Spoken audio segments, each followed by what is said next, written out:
Hello. Good afternoon. It is Lilin. It is 1 p.m. Tokyo time. It is time to ace attorney. Oh. Before that. Wait, where is this?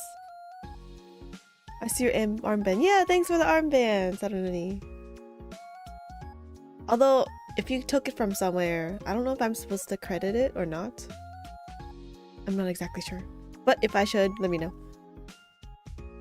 Now I'm a real lawyer. Yeah, I fit. Ah.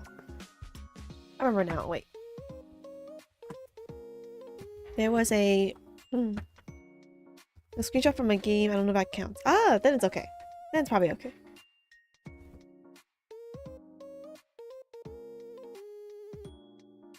Okay. Wait, what? Why you freeze? Why you freeze, Avatar? Oh, you're okay now. Okay. There was a random fact I learned recently that I need to tell people. What's it called again? Oh, and it'll change all your views on everything that you know. Be aware. Where's my Google Translate? So I learned this recently, and this is about snacks and bugs. So if you don't want to listen, you should turn off the sound right now.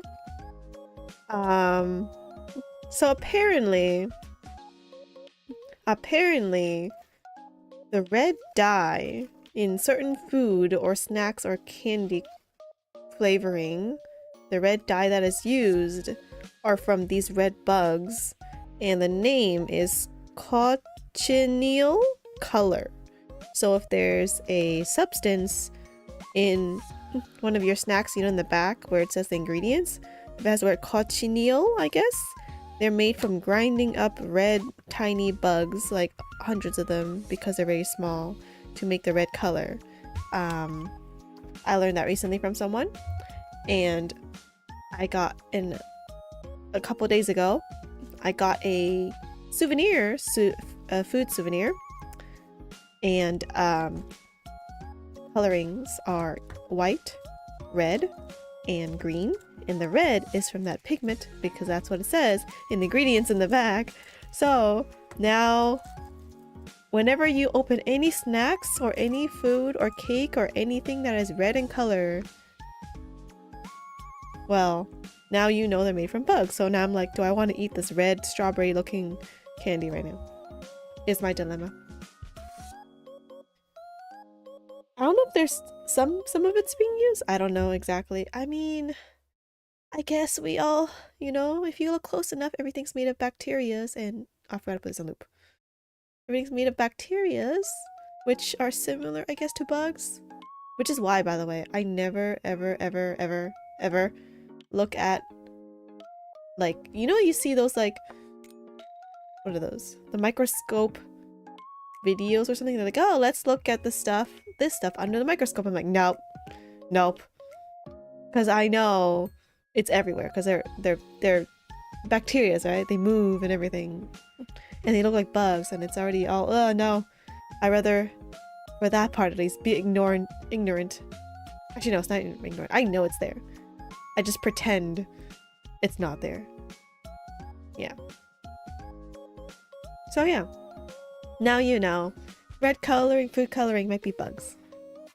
Is the new knowledge I want to share today.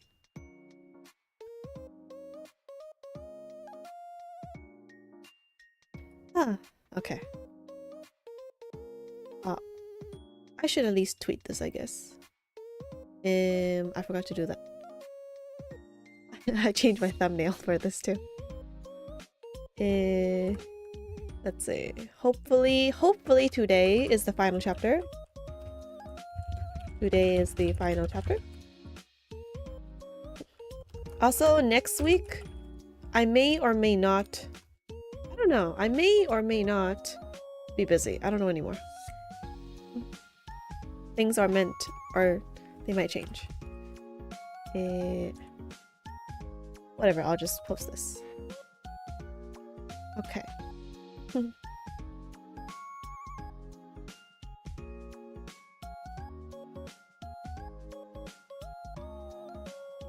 Wait, let me drink some more water. Where were we in Ace Attorney? We were... something about the truth is coming out. The justice system is involved with covering up scandals. There was the exchange of assassins, and Kazuma is an assassin. Was where we were last. And we have to continue that. Let's see. I'm also very tired. I was up to 3 AM every night watching watching the VCR GTA because 3 AM? Oh, it's until 6, but I can only stay up until 3.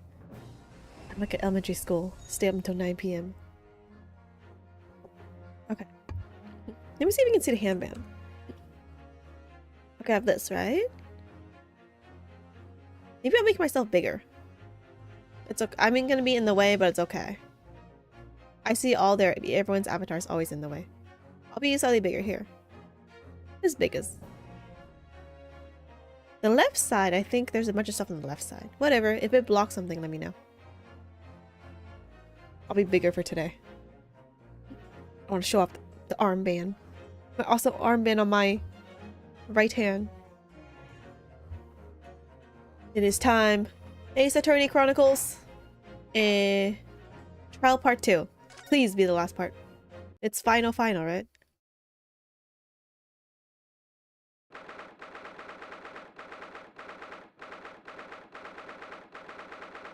Yeah, I have glasses. I don't have slicked hair because I cannot have slicked hair.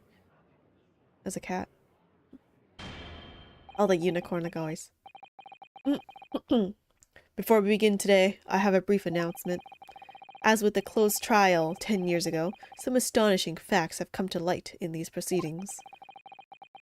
The revelation that the well-known Reaper is actually an organization, illegally executing its own brand of justice. Thank you, Puerto Rico.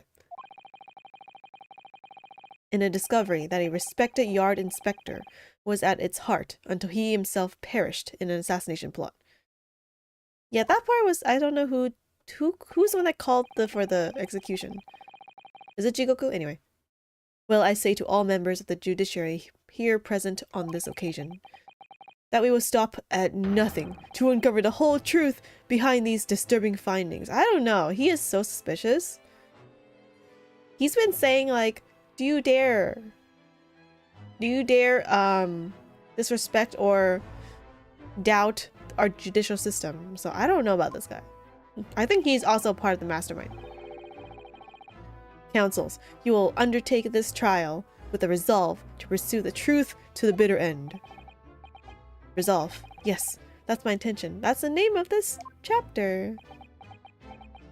He's like, don't even mention it. My lord, if I may inquire. The defendant may speak. On what grounds is Kazuma Asogi permitted to continue in his role as prosecutor? Yeah, he's some random guy at this point. Not even involved in the British judiciary. Actually, no, both of them aren't even, like, British. He is admitted to colluding with the victim in a plot to assassinate an innocent man. That's very true. He shouldn't be enjoying the privilege of freedom, let alone be leading the prosecution. That's true. He can warp things. That is very, very... What's the word? That's logical, yes. I submitted a written petition to Lord Strongheart, requesting that judgment of my transgressions be delayed by 1 day. 1 day? That gives you the power to rule the trial, though. Oh, hello, Yellow. You did what?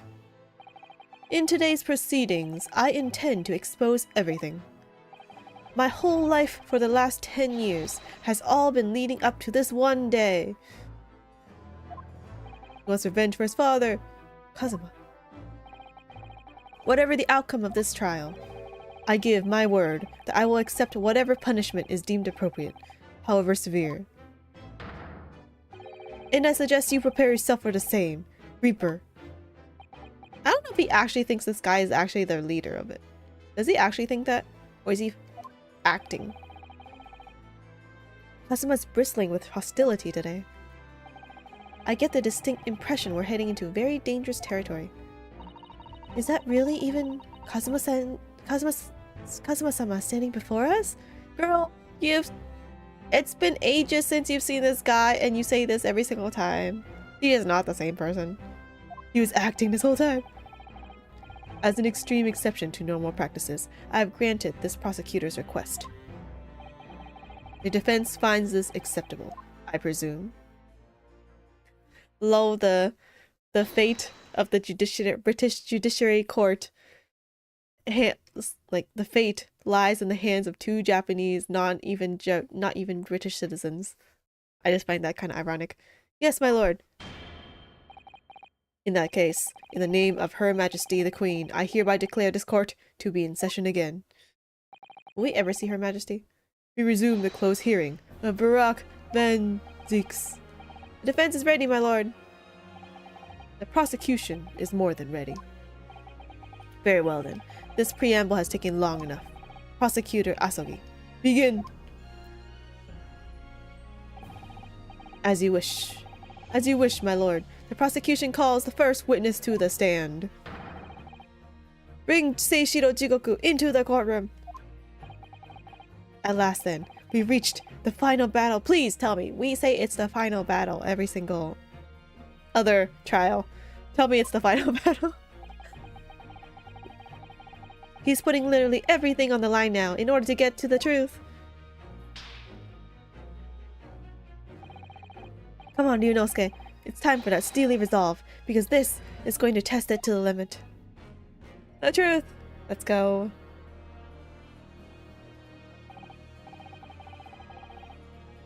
Witness, state your name and occupation for the court. What is his voice again? So it was you who issued this, was it? No, that's a terrible voice. Your subpoena? I did what was necessary. Ha ha ha ha ha. Well, look what the young man has become. I didn't think I'd see the day when you take that tone with me, I must say. The witness will ensure his responses are pertinent to the questions asked. Lol, they're both judges. But he's a judge from a inferior country. I don't know. Whatever. My name is Seishiro Jigoku, a Supreme Court judge from the Empire of Japan. 16 years ago, this man came to London as a visiting student. 6 years later, he returned to Japan. As well as presiding over the Supreme Court, he is also currently Japan's Minister of Foreign Affairs. I am, of course, fully aware of Mr. Jigoku and his preeminent roles. I invited him personally to the International Forensic Science Symposium as a representative of his country. I hear he also played a key role in the conclusion of the Anglo-Japanese Treaty of Friendship and Navigation. It was a great honor to be involved in the negotiations. I put my all into that treaty. Judge Jigoku, I must ask. Well, I never fancied a young murdering student turning up here of all places. You quitted me yourself. And now I'm a practicing defense lawyer. Yes, and full of self-importance like your friend across the courtroom, I see. You came here to London by invitation to the International Forensic Science Symposium. But then, without informing anyone of your plans, you took flight to France. Took flight? I'd have to object to that turn of phrase. Then explain yourself. What exactly were the circumstances? Well, I was somewhat expecting this, and I'm sorry to say. I decline to comment. Yo, everyone declines to comment. No one ever gives me the truth. What? Leaving the country prematurely when I was an invited guest may be questionable etiquette, but my decision is unrelated to this case. I can't be bound to testify. Unrelated, you say? When there was a murder involved? Oh, Kiriko, hello, hello. I appreciate that a respected police inspector has been killed, for which I appreciate that a respected police inspector has been killed, for which I offer my condolences. Maybe I'm reading this wrong. However, being an alien, I'd obviously never met the man, nor do I know the first thing about him. As such, I'm in no position to testify. It's as simple as that. So you would run from all this? I beg your pardon. This case is more far-reaching than the murder of Inspector Gregson. It ties to another murder, a case that was tried in Japan almost a year ago now. A year ago in Japan, the murder of... all their voices are mixing. The murder of Dr. John H. Wilson, you mean? That's right, and you, Judge Jigoku, are the heart of both cases. The defense has evidence to prove it.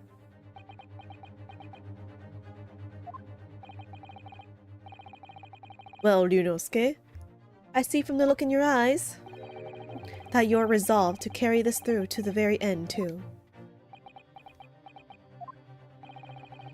Let's see your evidence, then. What proof do you have that Seishiro Jigoku is involved in this case? Wait, what? It was in his office. Wait. It has ties to another murder, a case that was tried in Japan almost a year ago now. What was this case again? Wait, Dr. John... Oh wait, yeah. This one. He stole this from the office. Yeah, okay. This is a telegram detailing a communication sent between Britain and Japan approximately 1 year ago.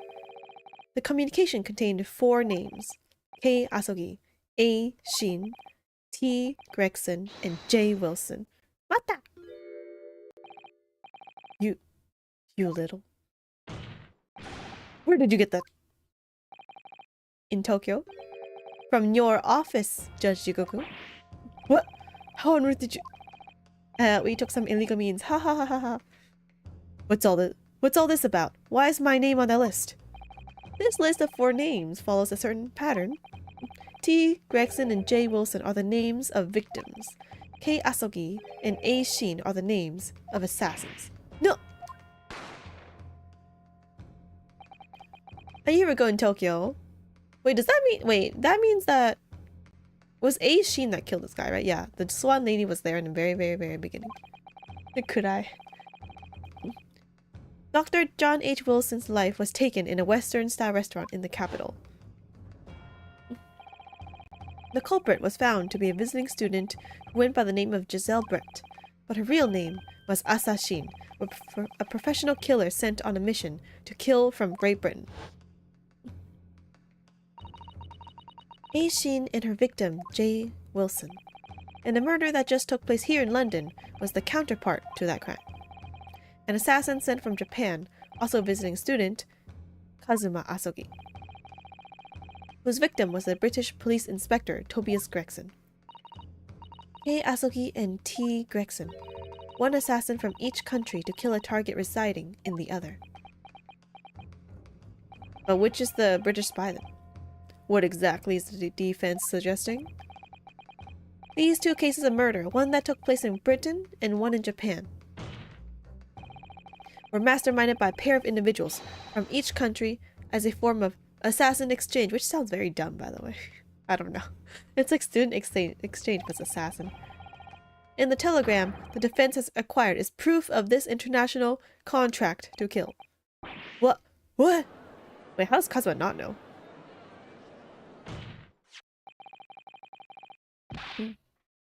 The telegram was found in your office, Judge Jigoku. In other words, the mastermind in Japan was you! I mean, he could have been a investigator that was trying to investigate the names, maybe. And that's their evidence of what they investigated and found out. Judge Jigoku, what's this all about? What is this all about? And you, Kazuma, you lied. You killed the guy! You killed Gregson! During yesterday's proceedings, you acknowledged that you'd accepted the assassination mission, which they never touched upon, by the way. Why did they not touch upon this? Who? But the mark wasn't Judge Jigoku at all. It was T. Gregson, Detective Inspector. of Scotland Yard, as shown by the name on the killing contract. Very impressive, Ryunosuke. But actually, I didn't lie. The name of the target I was ordered to kill never passed my lips yesterday. The idea that Seishiro Jigoku was the mark came entirely from you! Dude, this is like omitting the truth.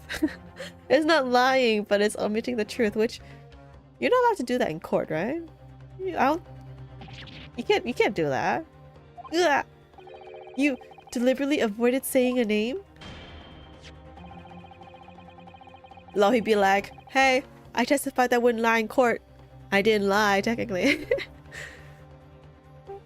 The defense claims these 4 names indicate some sort of international assassin exchange. I'm sure I speak for all present when I say that the very idea seems utterly absurd. Me too. Well, Mr. Jigoku, what do you have to say for yourself? His silence only goes to prove his guilt. You can't say that, technically. Can you? It's innocence until proven guilty, unless that was not there yet. Strong enough to do. What was it before? I forget. In Japanese. There's another very important point that this new development brings to light. There's now a distinct possibility that the scene of Inspector Gregson's actual murder was in the witness cabin aboard the SS Gross. Judge Jigoku, you have to testify now. To refuse would put you in contempt of court. Ha ha ha ha ha. There's no need for quite such a vicious stare, young man.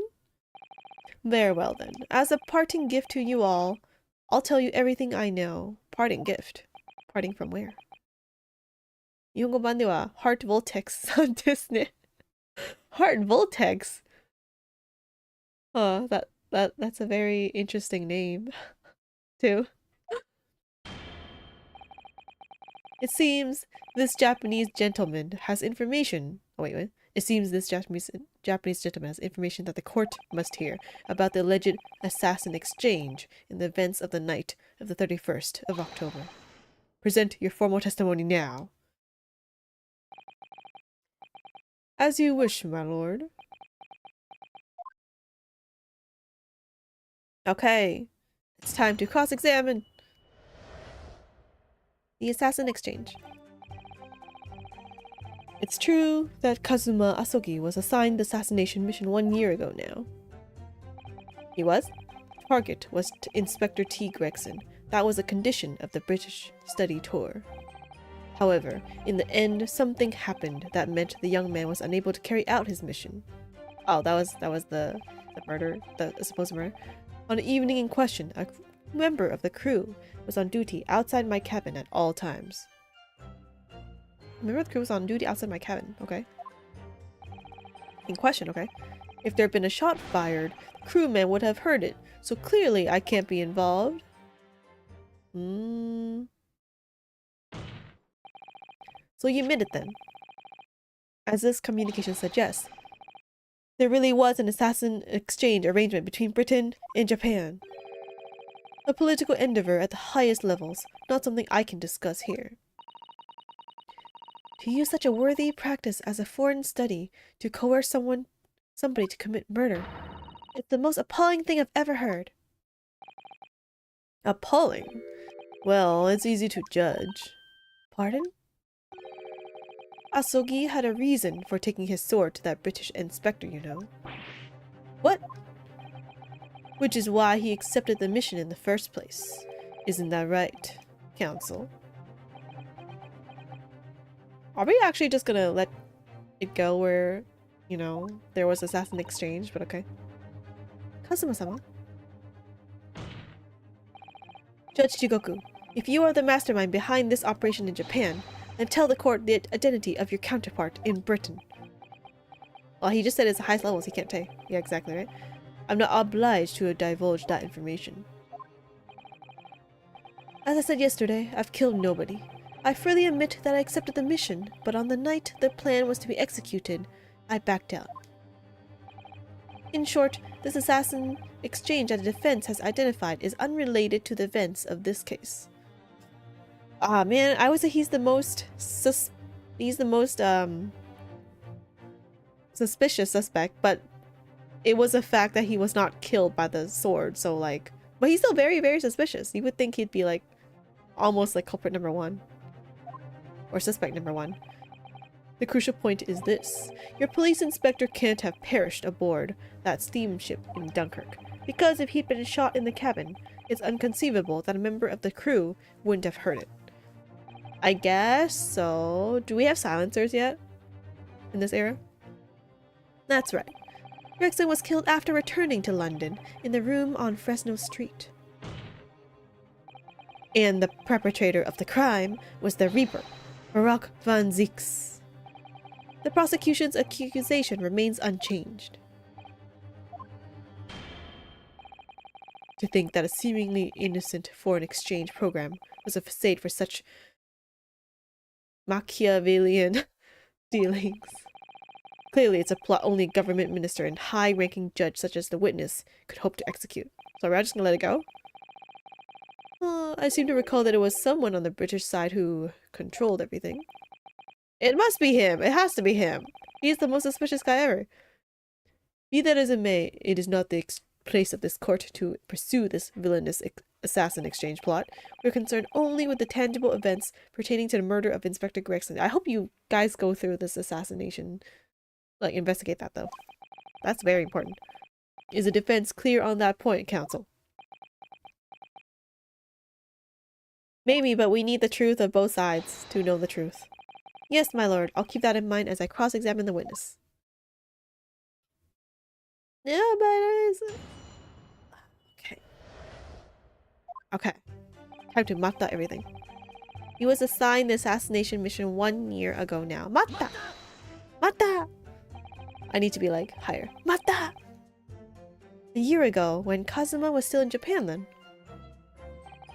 Correct. It was at the examination center for applicants for the study tour that I approached him. I'll never forget it. I remember exactly what you said.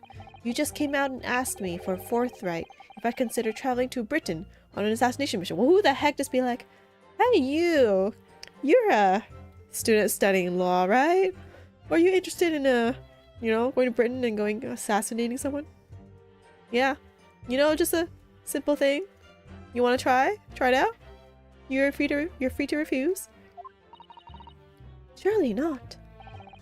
I thought it was a joke at first, of course. But then, it was made clear to me that if I didn't accept, I wouldn't be considered for the study tour. Oh man, think about it. Oh, that's a great proposal. But I don't know, man. Like, if I assassinate someone, I go to jail. But like, oh, but then again, I want to go to Britain to study. I don't know. Assassinating someone on the left side, or you know, not going to go study. I don't know. It was such tough decisions.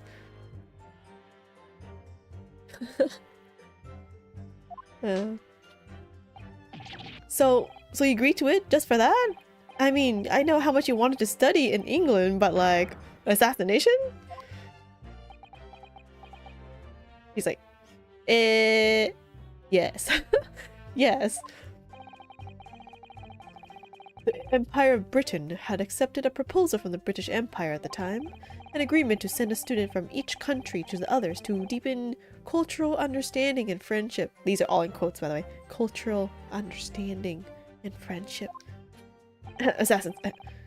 But behind the scenes, the chosen students were to be given assassination missions.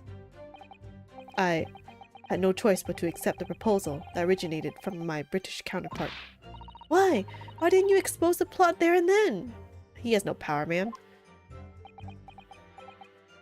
The Japan is still the, British is the best country in the world. Japan is inferior, right? Britain acknowledges no part in this alleged misbegotten dealings. I advise you not to make spurious allegations, Foreign Minister Jigoku. But we just confirmed that there was a thing, but okay, sure. As a witness, I am bound to tell the truth, my lord, no matter what you want to say. Anyway, I picked Asogi and explained the details of the plan to him. What if I suck at assassinating someone? What if, like, I want to study abroad? He's like, hey, you want to assassinate someone on the side? And I'd be like, I want to study, but like, I don't know how to do anything. I've never held a knife before. I guess I can try killing someone. Like, I don't have any credentials to kill someone. Maybe it's because Kazuma, he has a sword and he, you know, trained in using the sword. Like, you know, you don't need a gun. Just use your sword. Just go and stab the guy. You know, it's okay. There's no obviously evidence that's gonna, you know, it's you. You can go study abroad, and then when the events and the, you know, evidence comes to light that, you know, the guy got killed by a sword and the only guy who was holding a sword in this whole entire, you know, country or even the city is you, you know, you can go to jail after. It's all good. You get to study, right? That's what you want. Okay.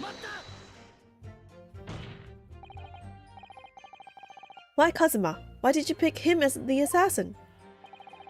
He was the most capable of all the applicants. Oh, you mean in knowing how to wield a weapon? And in, oh, you mean all the, oh, sorry, no, you mean the most capable in terms of knowledge and law, right?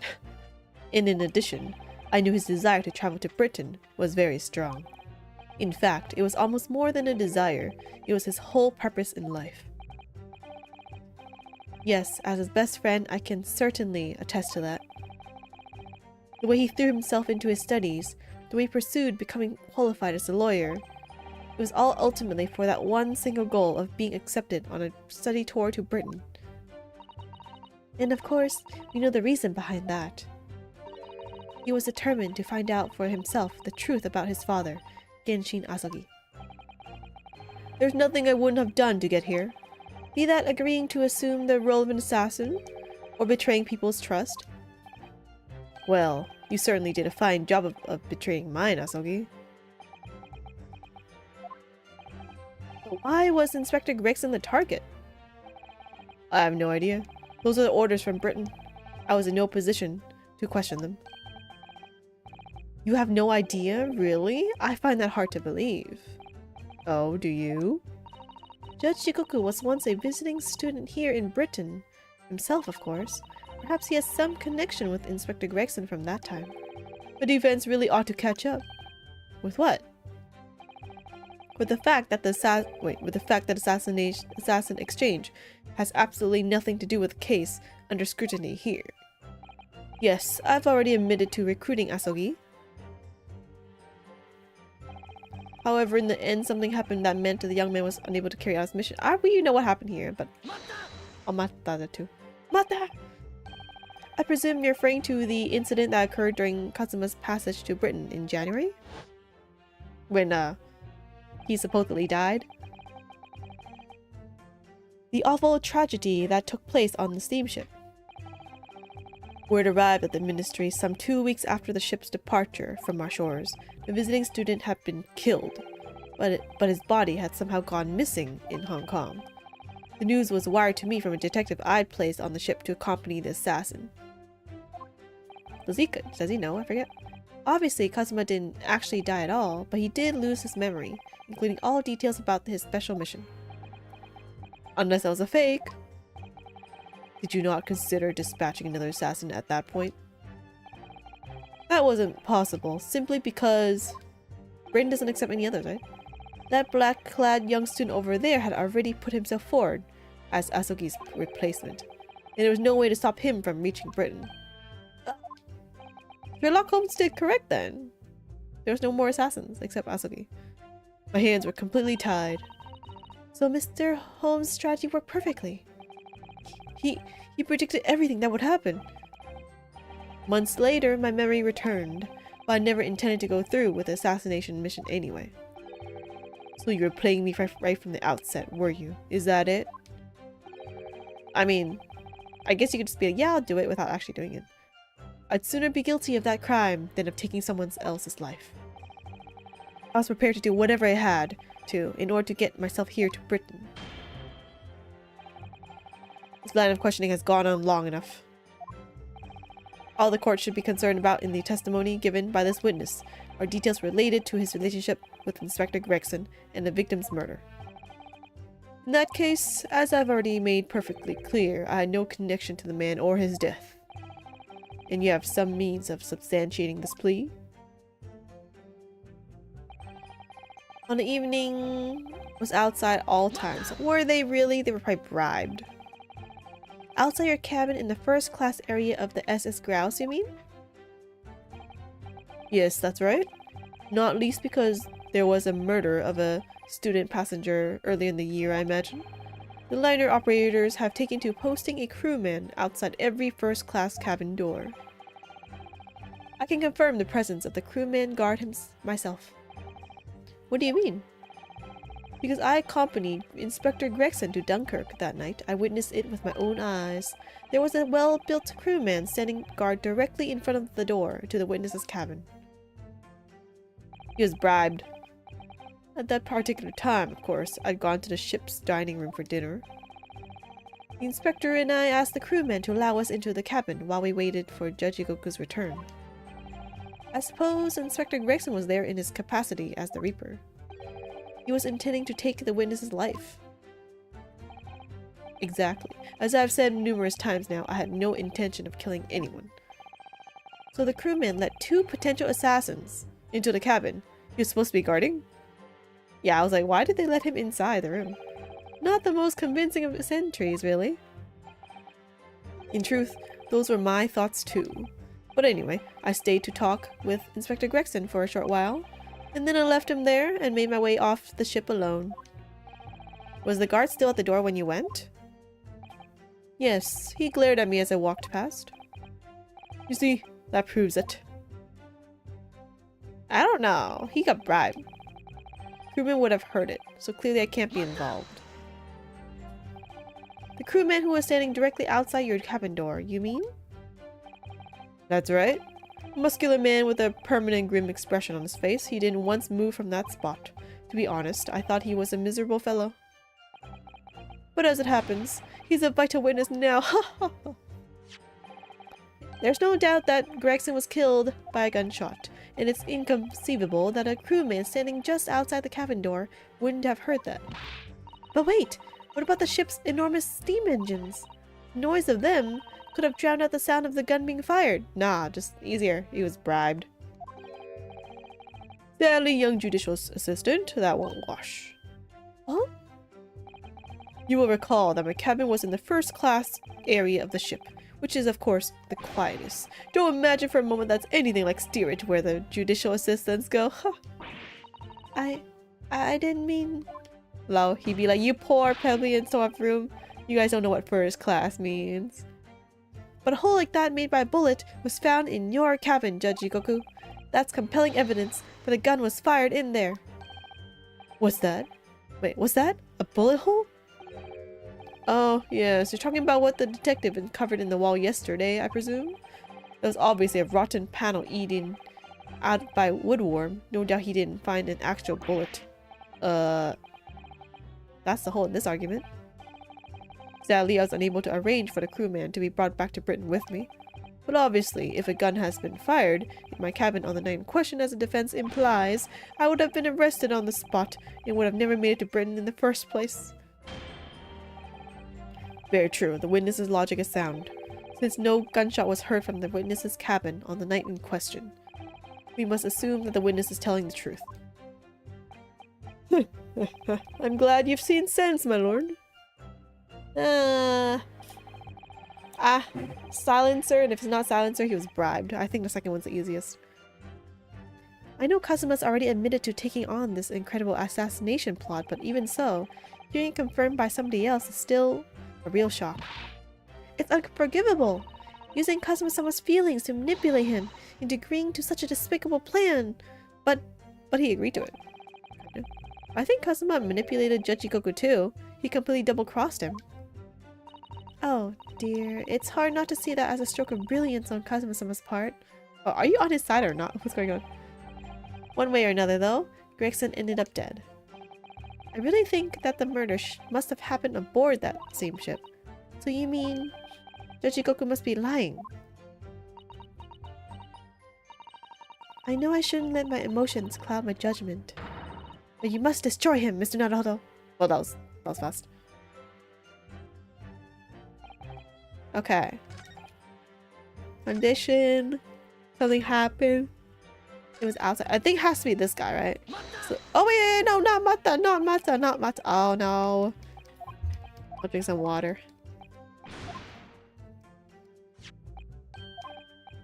I can't skip this, right? Okay.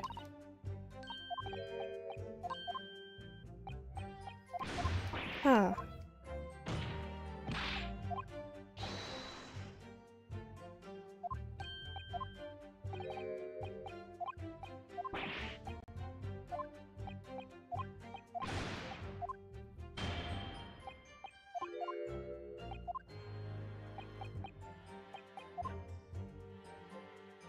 Okay, are we done?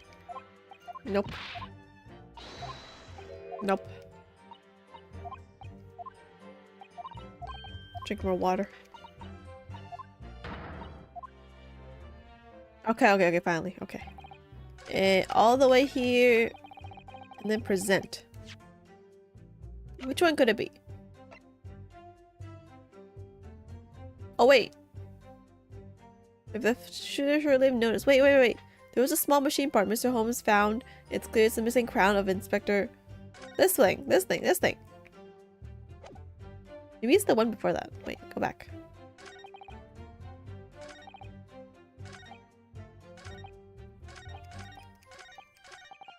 If there'd been a shot fired, but his watch crown thingy was there.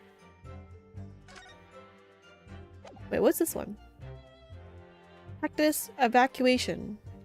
This should be important somehow, right? Eventually. All crew members are required to assemble on main deck at 10 p.m. in order to review evacuation procedures, which will take 20 minutes. Oh, wait. During this time. Found it. During this time at 10 p.m. He will not be outside. Outside on my cabin at all times is this one. He is not. Yes, as the court has heard, there was a crewman posted outside Judge Gyakuten cabin. However, we can be sure that, contrary to the witness's claim, the guard wasn't there at all times. What? I have here a notice, by the way, of a particular event that was scheduled to take place aboard the steamship on the 31st. What? Where did you get that? It's evidence gathered by Mr. Sherlock Holmes. You were acquainted yesterday, if you remember. Sherlock Holmes again.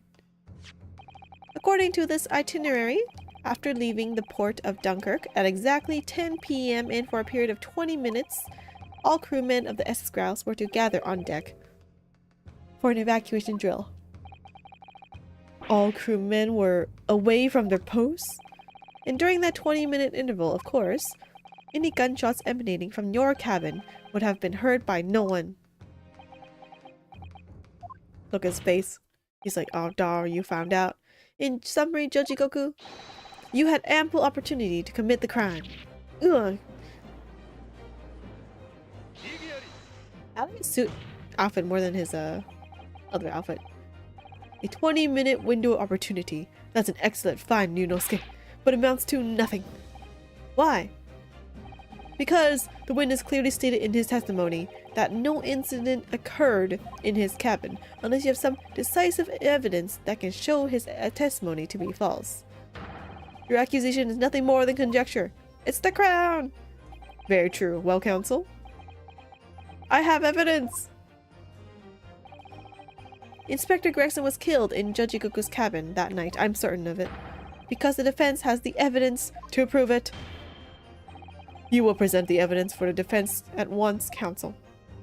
What proof do you have that the victim's life was taken in Shigoku's cabin on the 31st of October? This one! Judge Goku, this was found in your cabin yesterday. What is that? The crown of a pocket watch? A pocket watch? And if you will observe, the victim's pocket watch, which we know he treasured, is missing precisely that part. It can't be. Moreover, this crown is a perfect fit on the spindle protruding from the victim's watch. Now, the fact that this was retrieved from Jujigoku's cabin tells us that the victim's watch almost certainly broke there.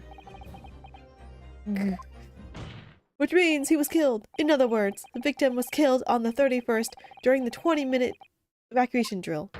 In the cabin occupied by you, Judge Jigoku. Can you say that's basically self-defense, though, at this point? Be like, yeah, I killed someone, but he was legit trying to kill me the whole time. Well, your razor sharp, aren't you, you young murderer? Why is he calling me a murderer? That was a false accusation. Expertly maneuvered, Ryunosuke. And your argument sounds entirely plausible at first. But rather like this pocket watch, it's full of cracks. Wait, what time was written on the pocket watch, by the way? It has to be 10 p.m. then, that means. Unless someone turned the dial. What? And I believe Judge Jigoku feels the same way. Are they on the same side now? I was wrong to acquit you earlier in the year. Huh? You can't say that. I was not the murderer. There's no wrong or right. I was not the murderer for that case. If I'd known that it would result in anyone having to listen to this drivel. Hey, you can't use personal opinions to sway on judge's decisions. I would have declared you guilty just to spare the world from your ridiculous bombast. That's illegal. I think it's clear that the witness will have to give further testimony. When you hear what actually happened in my cabin that night, you'll notice the pitfall into which you've stumbled. It's the truth behind the truth behind the truth behind the truth. Prior to renewed testimony, I would like to clarify one point. The fact that this part of the victim's watch was discovered in your cabin means that you acknowledge he was there, I presume. Yes, I do. Very well then. You may proceed to give your formal testimony about what exactly happened in your cabin aboard the ship on the evening of the 31st of October. Of course, as a man of the law, I have no intention of obstructing justice. You just said you would have put me into jail because, for no reason, because you just don't want to listen to me talk about this in trial. You what? Hypocrite much? The events in the cabin. I had a guest waiting for me when I returned to my cabin after finishing my evening meal in the dining room. When I walked through the door, a mustachioed Englishman was there, foolishly waving a gun at me. I soon took care of him with an ippon seo throw. It's a martial art. Though, he couldn't wait to run away after that. I imagine his watch was broken when I threw him over my shoulder. It has nothing to do with his murder. The inspector was clearly killed, having returned to Britain, because his body was found in London. I guess you could... I guess that's one way to construe that. Ippon seoi. A common jujutsu martial arts technique in my country, as a common. I was careful not to use too much force, but the man obviously landed too heavily for his watch to take. So Ryunosuke Naruhodo, I imagine you can see the flaw in your logic now, can't you? What? The fact that the pocket watch was broken in the witness's cabin in no way proves that the victim's murder took place there. I've no doubt the inspector intended to kill me, but he didn't manage to pull the trigger. Yes, because he was merely the tactician, not the Reaper's hand of death, which was him. Well, the testimony appears to make perfect sense as far as I can tell. But he still lied. Let me express my deep gratitude for your understanding, my lord. But if this testimony holds, Judge Jigoku will be deemed to have no involvement in the case. Well, counsel, I really see no reason for wasting precious court time here on a cross-examination. No, let me do it. I don't know what I have left, but let me do it. Sorry, my lord. The defense has a right to cross-examine, and I don't intend to squander that. You're an embarrassment to your countrymen. Not knowing when you're beaten. No! It's never giving up. That's not the embarrassment. Giving up is the embarrassment. In that case, proceed, Mr. Naruhodo.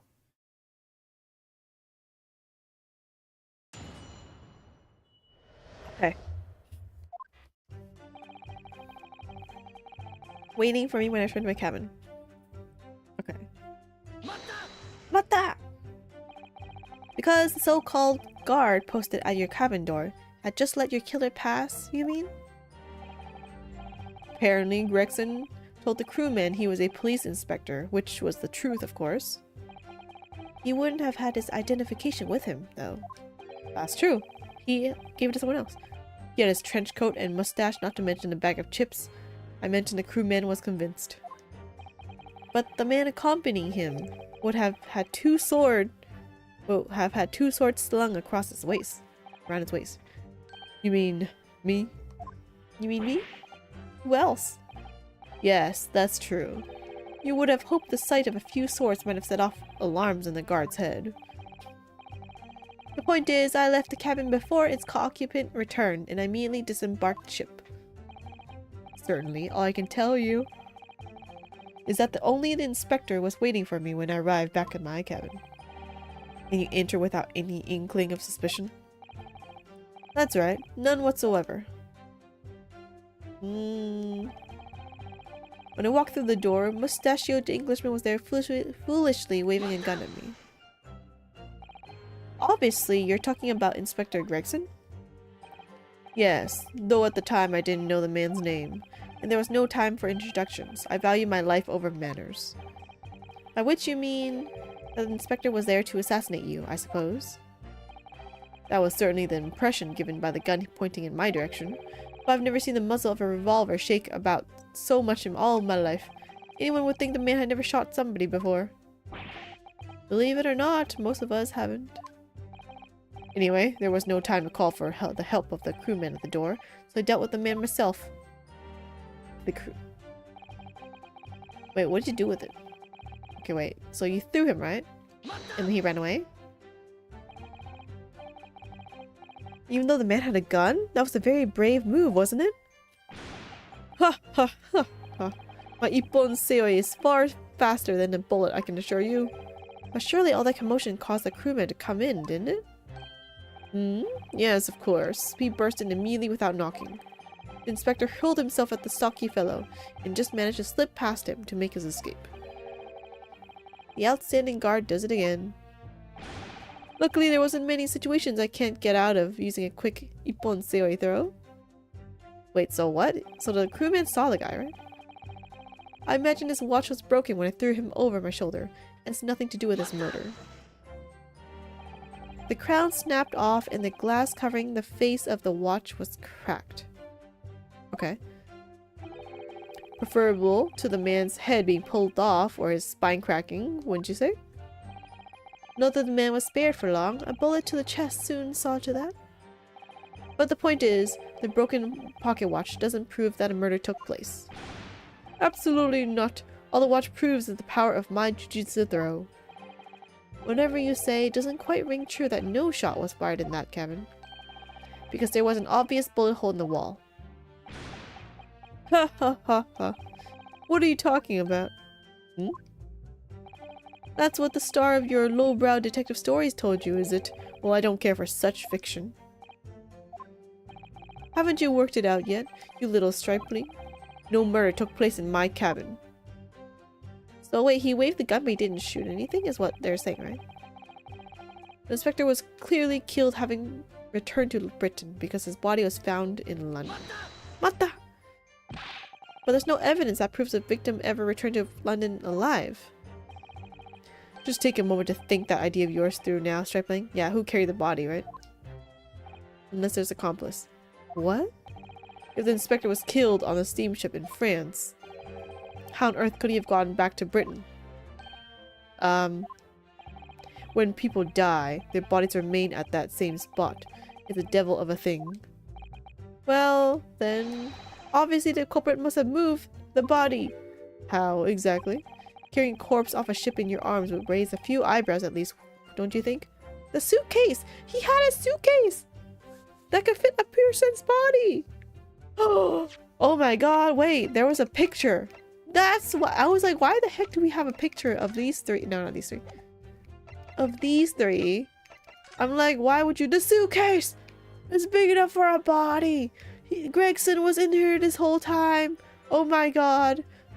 And I was right next to the body. And so was Sato. And so was Mikotoba. I was like, why is this picture here? Like, do we need this picture? Oh, no, there was a reason.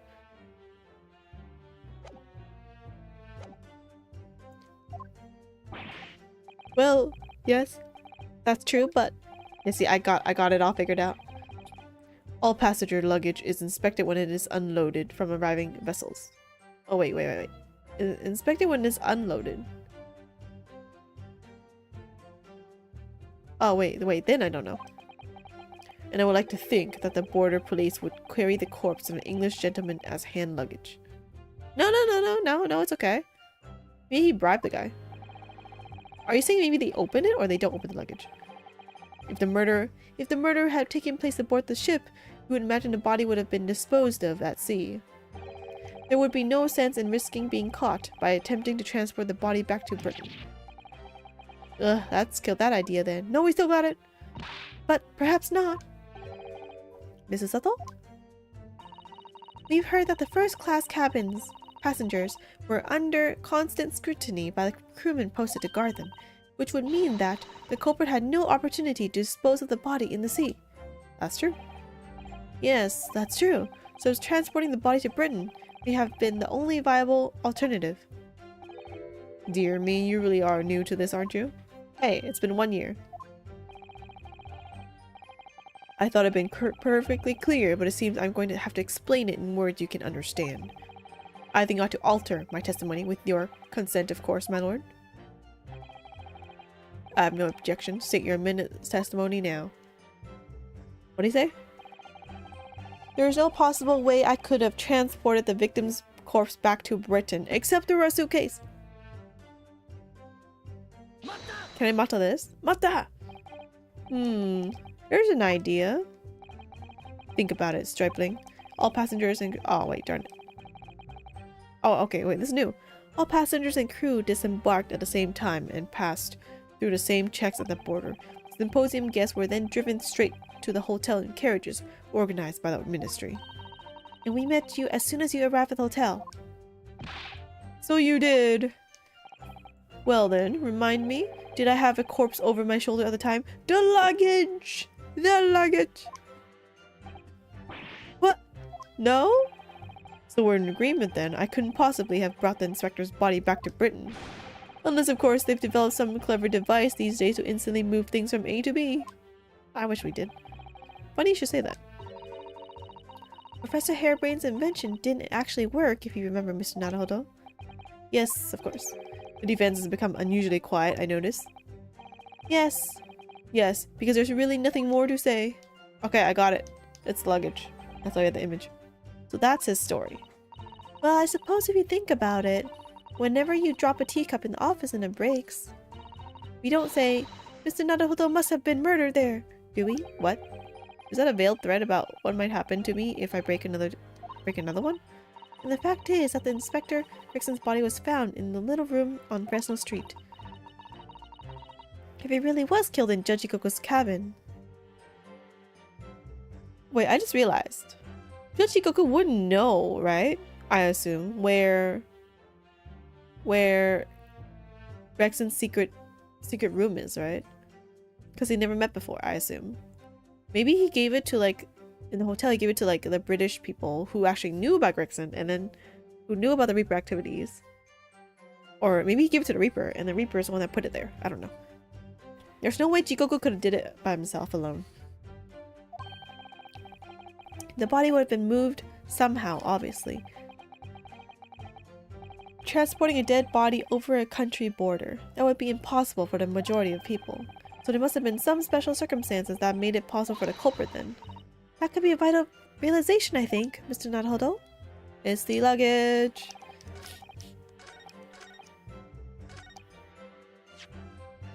What if I could just... Okay, let's save this just in case. Save.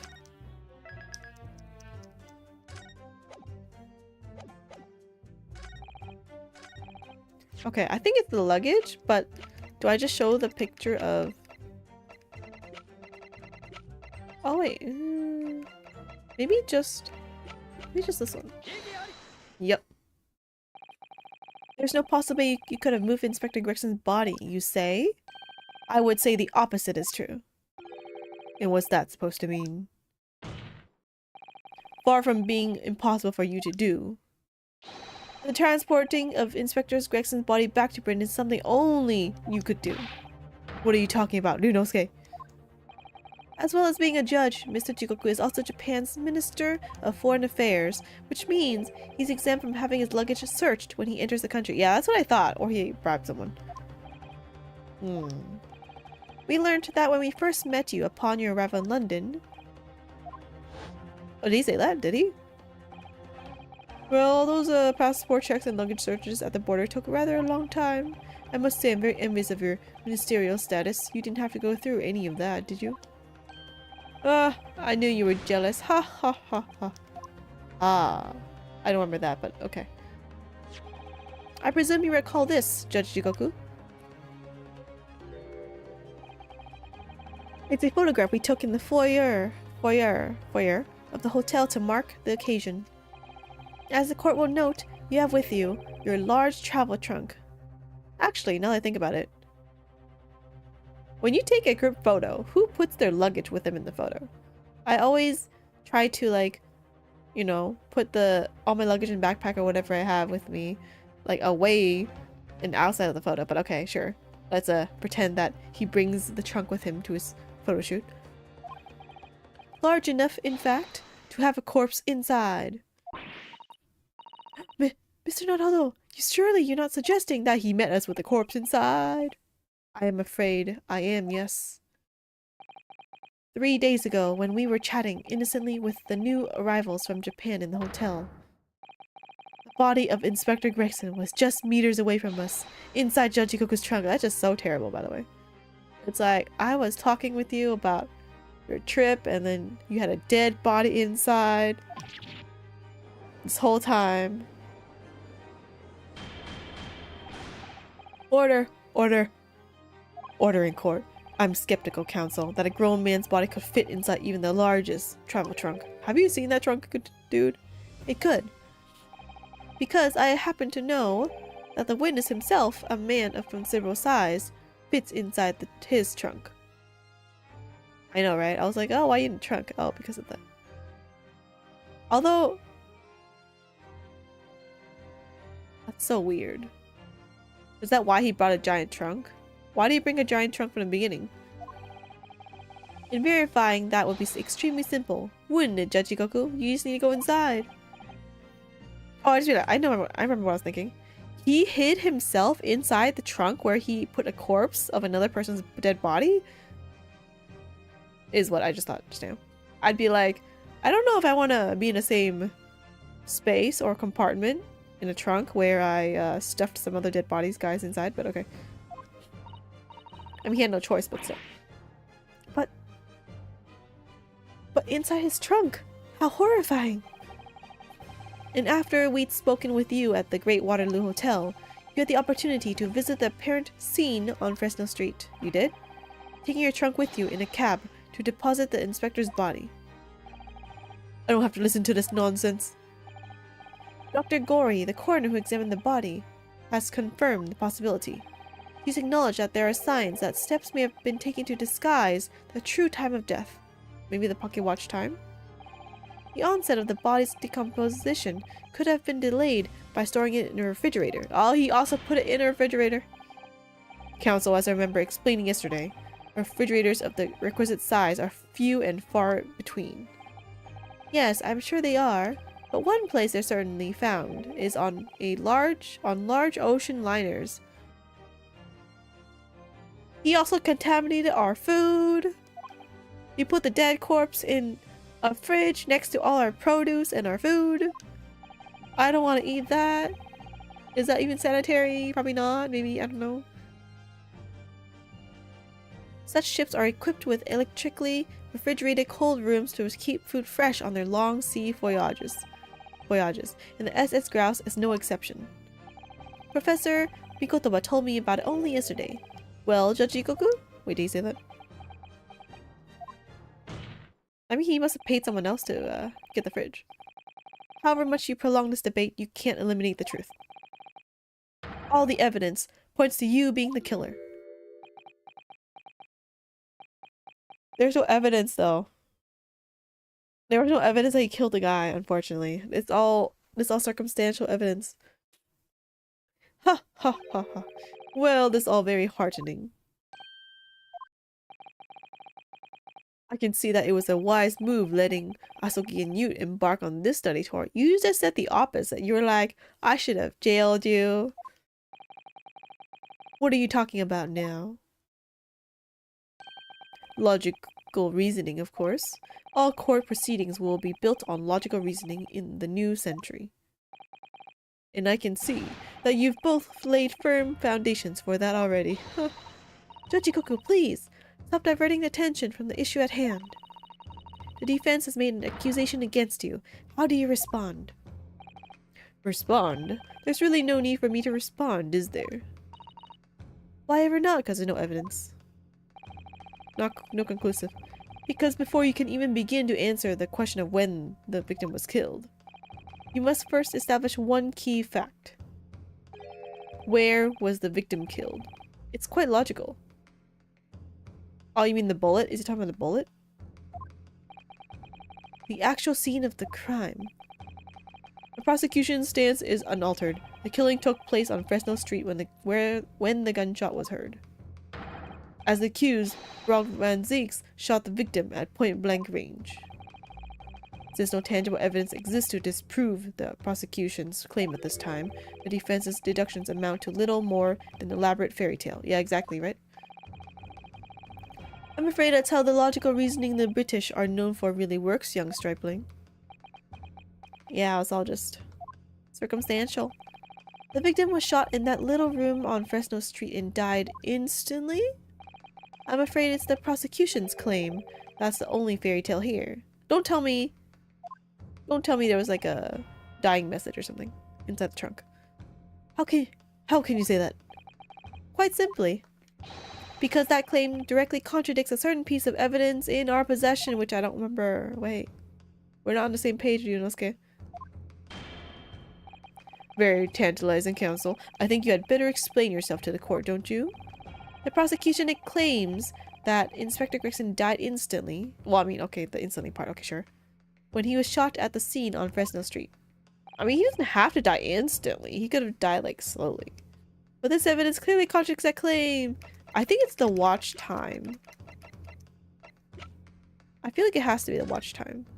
This is 5 p.m., right? But the murder took place at 10 p.m., they said.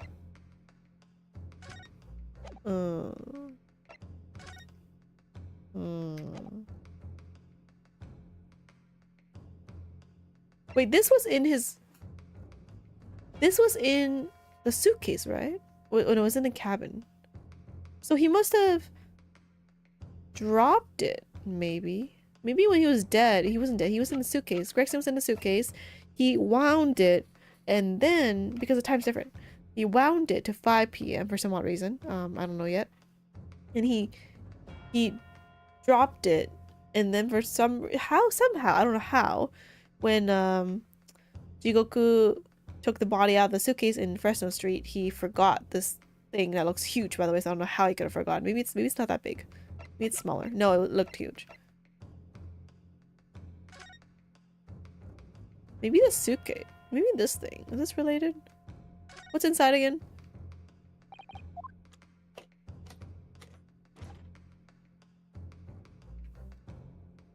Just a passport thingy? Oh, never mind. There's blood here. Is it just blood? Okay, it's just blood. Wait, well, why is there blood? Why is there blood here?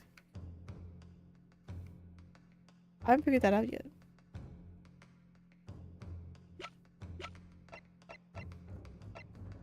I would say the time for now still. Let me save. Actually, wait. Let me go to the bathroom for a second. I'll be right back. Right back. Right back.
Okay. Wait. Ah. Need some more water too. Good thing YouTube doesn't need ads. Thank God. I hate YouTube ads. Okay, tadaima. Tadaima. Eat. But before I go through the whole charade of whether this is the right evidence, I need to go to the bathroom.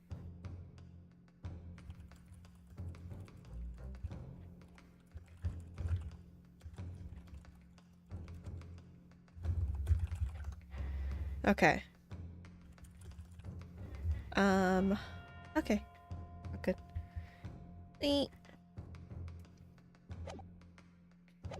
We were gonna say the watch time. You wound it. Darn it! I don't know. The fact that it's 5 p.m. is still weird.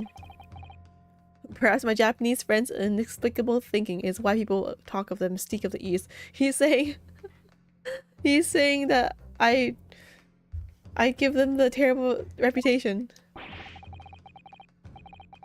I'm not the only Japanese person around here, you know? Do you even have a mirror? Do you have a mirror? Let me move my glasses down. Looks a bit off. Okay. No, wait.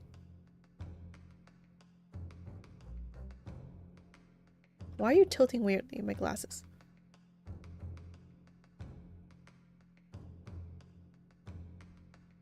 Okay. That's slowly better. Okay. Okay, well, so much for that. Was the victim killed in the room on Chestnut Street, or was he moved there after his death? There's one piece of evidence we have that shows the answer to that question. Perhaps you should try to present the correct one this time then, Mr. Naruhodo? It's like I tried to give them the wrong information. Are you gonna try again, or can't you hold your hand steady enough to point it out? The prosecution claims that the inspector died instantly when he was shot, but this evidence clearly contradicts. I don't know, is it the trunk? It's dry blood though. What about the sword? He was killed. He wound it every day. Oh wait, right, no wait, no. The watch is he didn't wind it at 5 p.m. and that's why it stopped at 5 p.m. Okay, wait, that's I guess that's not really related. Is it not just this thing? He had the thing, but we already presented this guy, right? Yeah, we already presented this. Oh, hey Joshua, hello.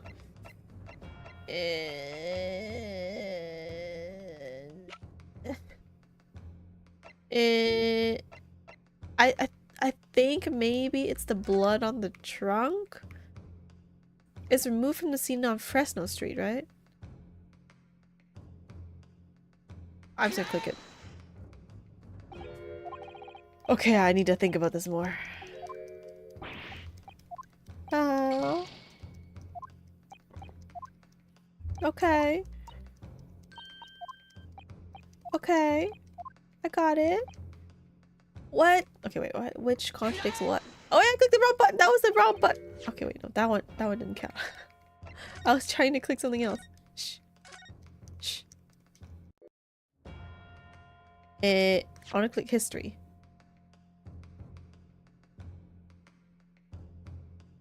Wait! They gave me the hint right now, right there. Oh wait, no, I didn't. Oh, I know they didn't. Victim was shot in that little room on Fresno Street and died instantly.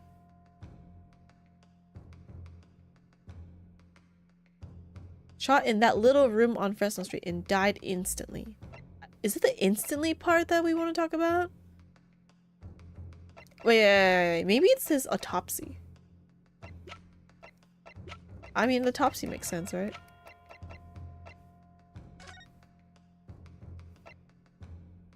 Victim was shot in the chest at close range from the front, resulting in instant death.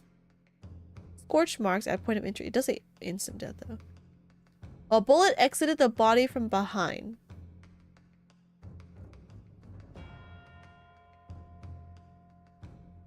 But was there any bullets at the scene of crime again? I forgot. So it should have like hit this thing, right? Did it hit it though in the end? I forgot. Something about the candles were burning or something. What about the gun? Is this the gun? Murder? Murder weapon? Is there anything about the gun? This type of revolver, that's standard issue, yada yada. Past 5 years, they've been engraved with a unique serial number. There's nothing like that on this gun, which tells us that it must have been issued longer ago than that.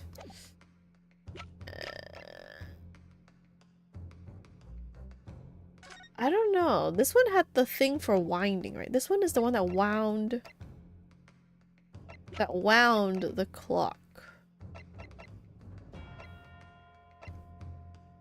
Could it be any of these things? Presumably it belonged to Gregson. Wait, it's this one, right? The inspector was found dead. The top of one of the candles appears to have been blown off. But where's the bullet?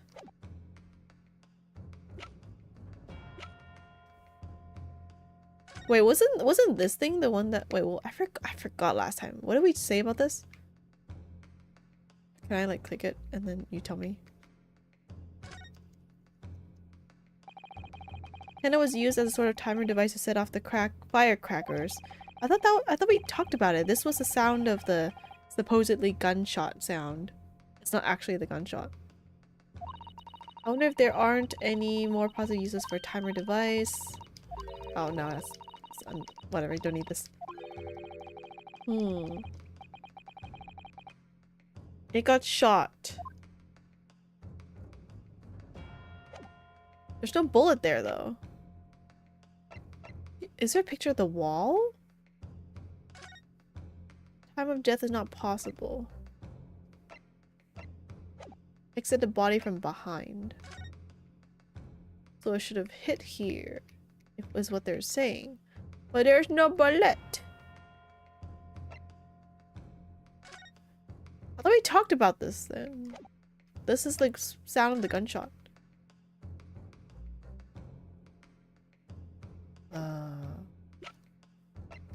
Nothing else but the watch, right?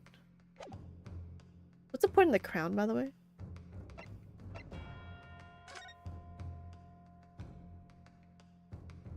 It's not like there'd be a bullet shot here somewhere, right? No, not this one. I don't know. I thought it was the blood, but it wasn't the blood.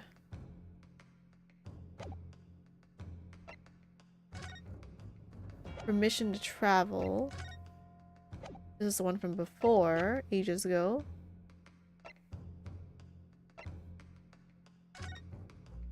Let's see what happens if we put this back. It's found inside his trunk. That's so weird how, like, how Jigoku forgot about, you know, this super important evidence, you know. Didn't take it out of his trunk. This small round piece. It's the crown is quite useless without it. Yes, that's correct. The crown, what a very grand name. That's exactly what you said. Wait, what do you mean it's useless without it? What do you need the crown for? If you don't have the crown... If you don't have the crown, then what about the watch? Like, you can't wind the watch? But I thought the winding watch was from this other guy. From the key guy. Let's look at the pocket watch again. What happens? Small part of Inspector Gregson's watch pocket was found inside his trunk. Believe that could be very significant indeed. What do you call it again? The crown. Pocket watch is quite useless without it. Oh, it's the same thing. Does that mean if it's not there, this thing doesn't turn? So if he hit the If it broke off, I don't know. I just assumed that like this time is different from the 10 p.m. So we saw inside his trunk, right? If he was actually killed in Fresno Street, why would this crown of his pocket watch be inside his trunk? Unless Judge Goku was also inside Fresno Street, right? Right? Right, guys? Darn it. Darn it. Oh, come and see. Hello. Hola.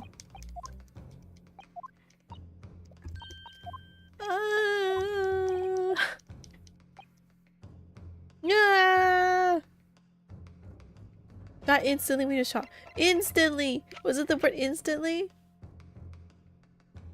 There's no bullet hole here. That's my second. That's my third option.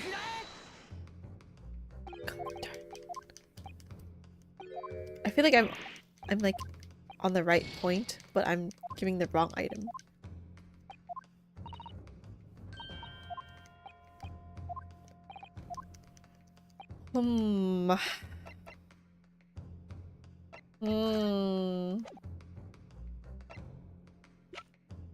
Proof that he died instantly on Fresno Street.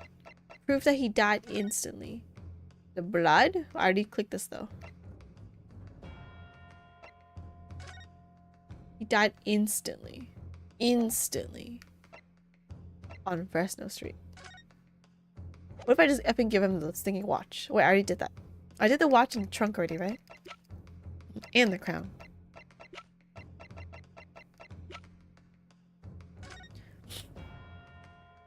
Actually, if you die instantly, why is there a bloody handprint here again? Whose handprint is that? Do we know?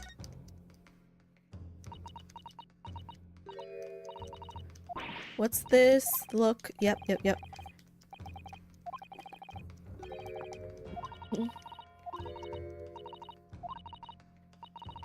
That's blood.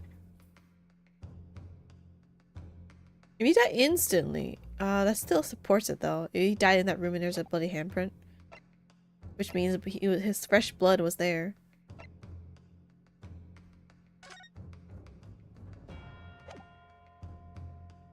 Gamcha.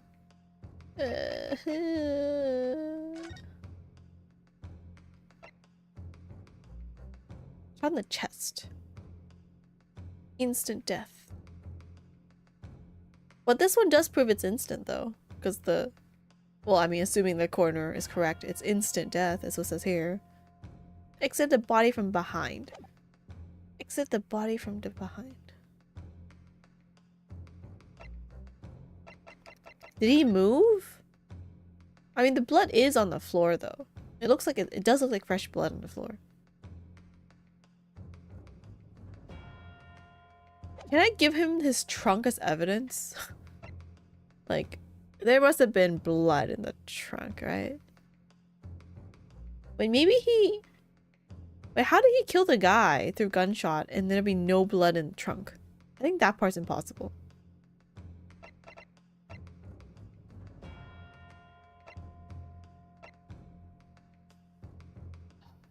Wait, displayed prominently in Inspector Gregson's office. Is this suspicious? Absorbing coat? Maybe, I guess. Let me click this guy. Let's turn the watch. Can we do that? Oops.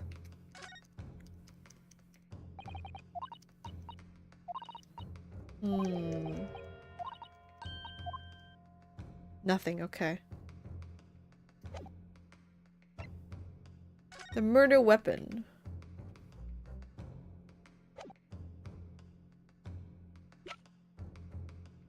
Maybe it's candles. Let me give the candles. Here, take the candles.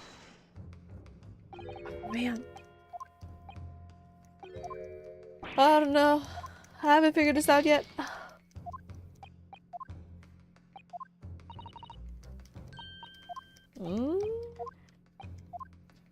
instantly on Fresno Street. Instantly.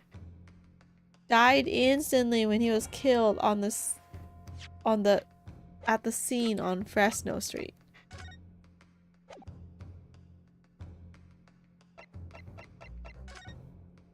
Wouldn't this hat contradict anything? But he was out. Oh, I guess it doesn't matter. What about this thing? The red hairpiece. Why would he have this? Why would he have... Why would he put the wig on himself? If he died instantly. Someone else put it on it for him, basically, right? Oh, but they said it was the culprit. Is it instant? Is the blood there instant? But if he died across the street, it makes sense to have fresh blood. I don't know. Let's open this again. Anything important here? I forget. Looks genuine. But they said they didn't need this, and they just let him in. I did do the trunk, right? I think so.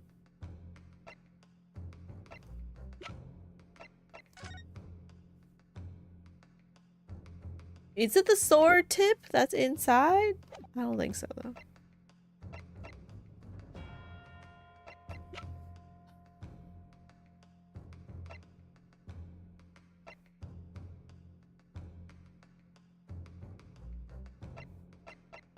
A hair? A hair, maybe?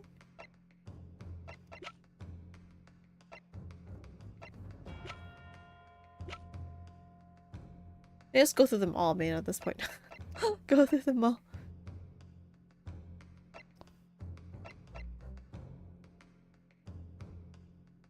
The gunshot was obviously this thing, though. But there was a gunshot. Oh, wait, no. This was for the candles, right? I think they put this at the candle, I remember. Let me just double check.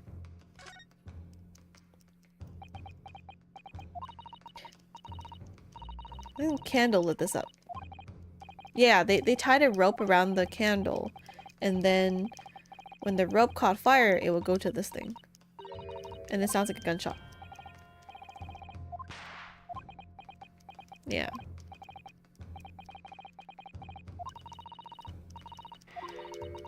Sounded almost exactly like a gunshot.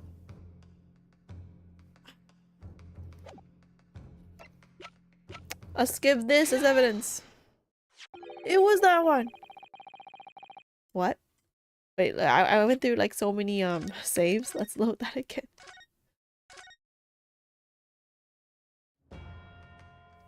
Okay. I mean, is it the red hair? A photograph of the victim in the very location you claim he wasn't killed? Yes, but the point is, the posture of the body itself. Oh, right. I mean, yeah, he looked like he was in the trunk, probably. Are you saying rigor mortis? I think he would have softened by now, though.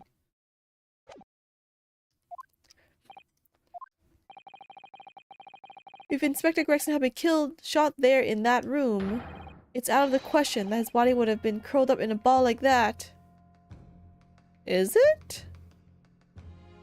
Assuming he died instantly? I guess. We're assuming he stood up, right? I guess so. He could have softened. I'm sorry to disappoint you, but your logic is flawed. He could have easily have adopted that fetal position due to the pain of the shot, which subsequently proved fatal. You said instantly. I'm sorry to disappoint you, Judge Goku, but it's your logic that is flawed. What?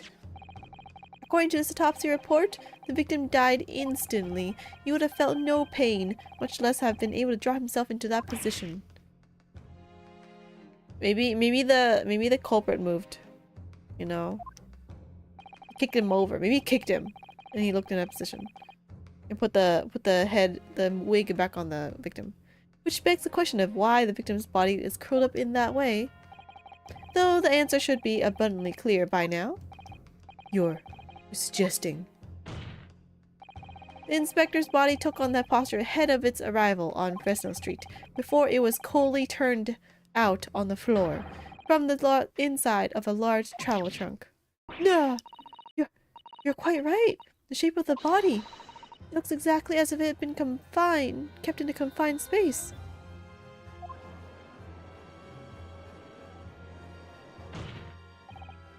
Maybe that's how he fell when he went to the floor. Although I guess that's also quite exaggeration. Jujigoku, present your trunk for examination. Yeah, we should have took the trunk first. There's hair in there. I believe it's very possible that it will contain traces of the victim's blood. Dude, we should check the trunk first. The trunk would have been conclusive evidence. Ugh.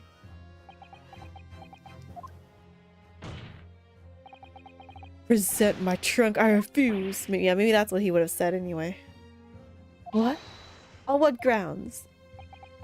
Because there's blood. I'm the Minister of Foreign Affairs from the Empire of Japan. I shouldn't have to put up with this treatment just because of some stripling baseless accusations. In other words, Jujigoku, you have something to hide. There is blood in your trunk. On the grounds of I don't wanna. I decline to answer that. As the Minister of Foreign Affairs, I have privileges that allow me to... Igiyani! At this moment, you're not a government minister. You're a witness in a trial in Britain's highest court. And possible suspect.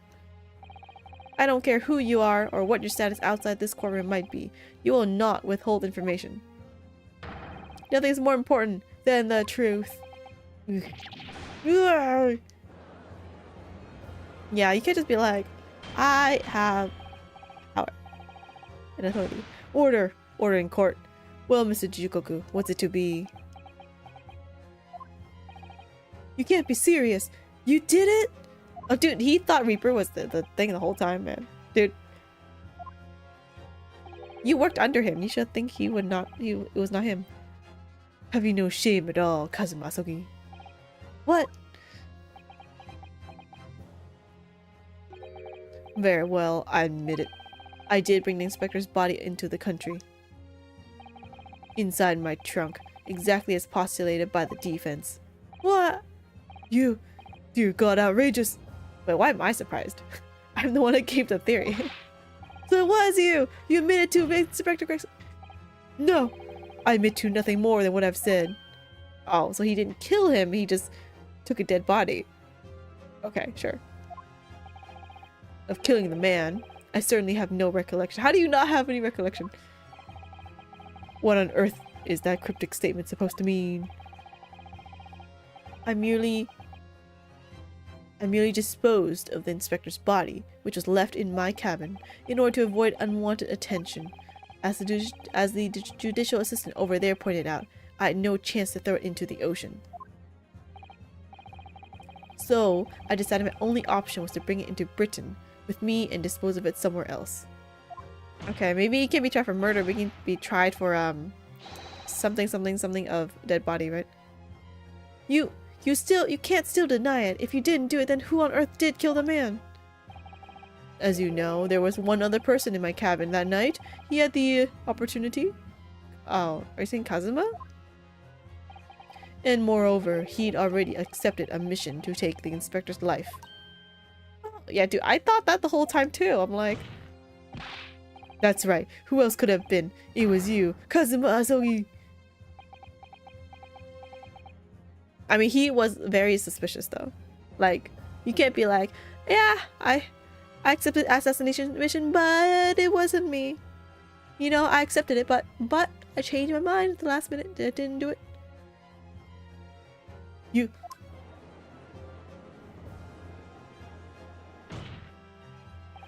I never thought you stooped to this, Seishiro Jigoku.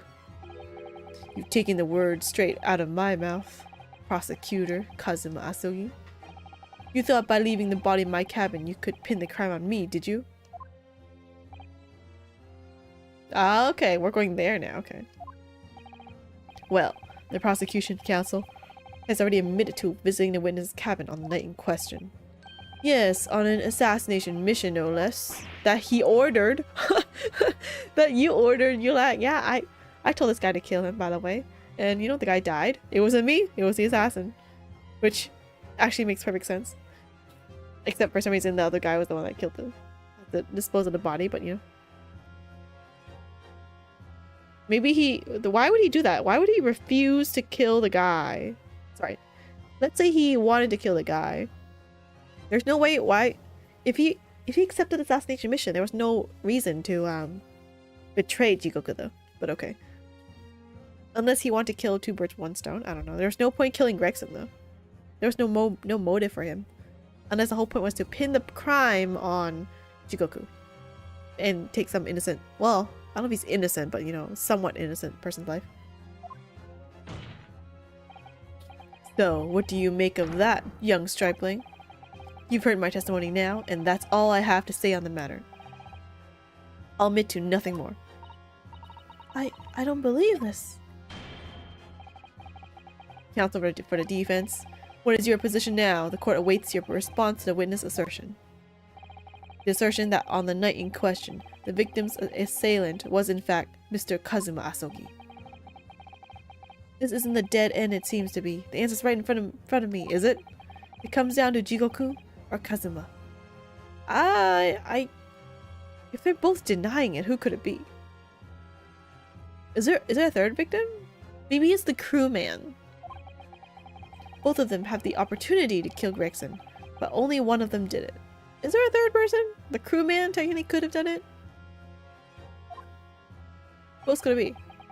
And I'm just a step away from proving who. Am I? I don't have any evidence. Very well. This defense is ready to respond to the assertion put forth by Judge Jigoku. I am? The idea that the victim's murder could have been committed by Prosecutor Asogi is... I mean, if you say it's possible or not possible, the answer is possible. I just don't have evidence. It's possible.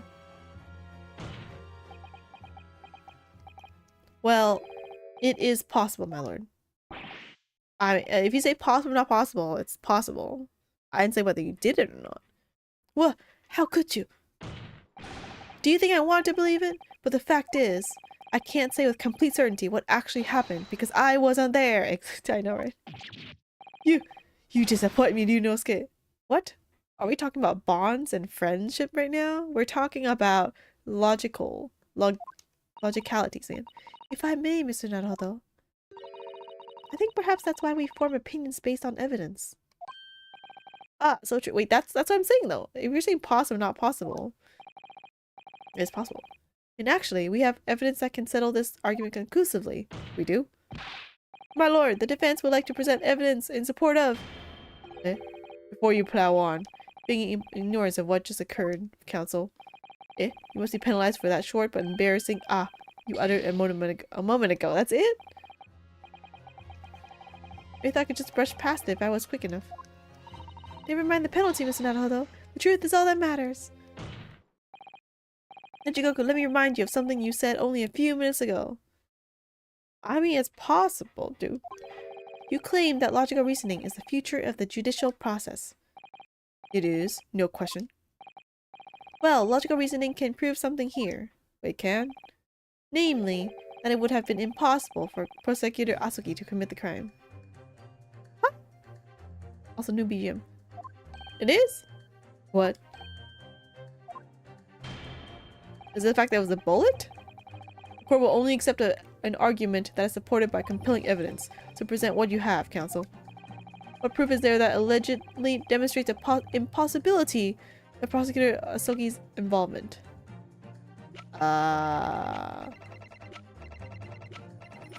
So he's saying that Jigoku is saying that he not the guy that killed it, but he brought the body back. And that Kazuma is the one that killed him. And it's impossible because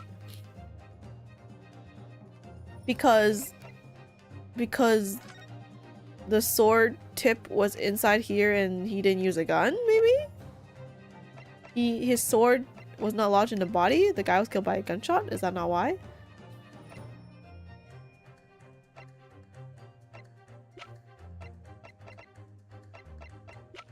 So that's only the stuff that happens on the ship, right? On the ship. On the ship. On the ship. The tip is missing? There's no blood? Maybe there's no blood on this. Wait, save. I'm assuming it's the sword, okay? I don't know where he was on the night of, but this is a sword! The sword was not used. You're making evidence weep here, Ryunosuke Naruhodo. Ah. Every piece of evidence has a role to play in arriving at the truth. No. I don't like your paws making sounds penalty. I know, that was so unfair. You're about to make me weep, Naruhodo. Oh, darn. Okay, wait. Member of the crew was on sentry duty. Oh, thank you for the hint. Member of the crew was on sentry duty. What is sentry duty? You mean standby? Outside of first cast cabins nearly all the time. So as long as the guard was there, it would have been impossible to fire a shot without it being heard. And that very much narrows down when the crime could have been committed. That's true. The 20 minutes of between 10 and 10:20. Between 10 and 10:20. Is it the one of the tickets?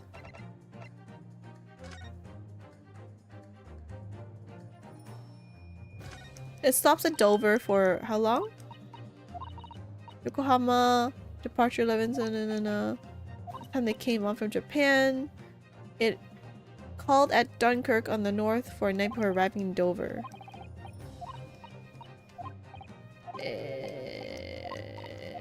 Nope, nope, nope. Okay. Fancy name for guard duty.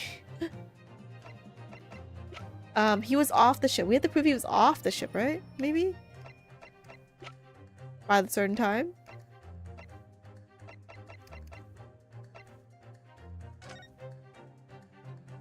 No, no, it's not that one.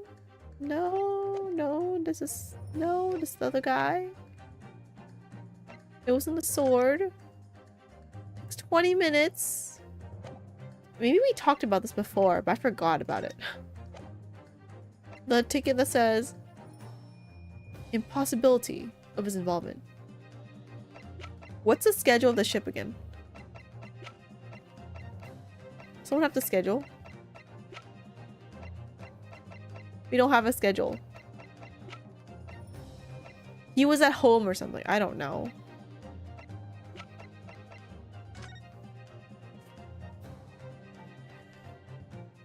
The blood on here?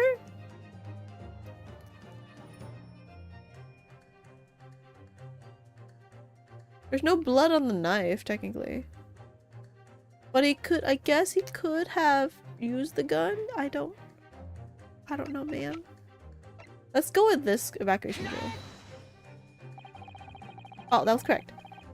This itinerary for crew members of the SS Grouse, my lord. This is conclusive proof. An itinerary? How does that prove anything? Judge Jigoku, the moment you acknowledge that you found the victim's body in your cabin, this itinerary suddenly became much more significant. What? Why? On the night in question, as always, a crewman sentry was on guard outside your cabin door. As long as he was there, nobody could have fired a shot inside the cabin. I mean, wait, actually that is true. He said he never saw Kazuma. He said he never saw Kazuma, he only saw Gregson. When he came back. And when he came back, because they let... Wait. Before 10 p.m. Wait, I think. Before 10 p.m., the crewman let the two inside the room. And then, because Jigoku said when he came back, the crew... There was only the inspector there. And the inspector fired at him. I'm like, then when the heck did he have time to get... Wait, what? Is he saying that he was dead already when he arrived?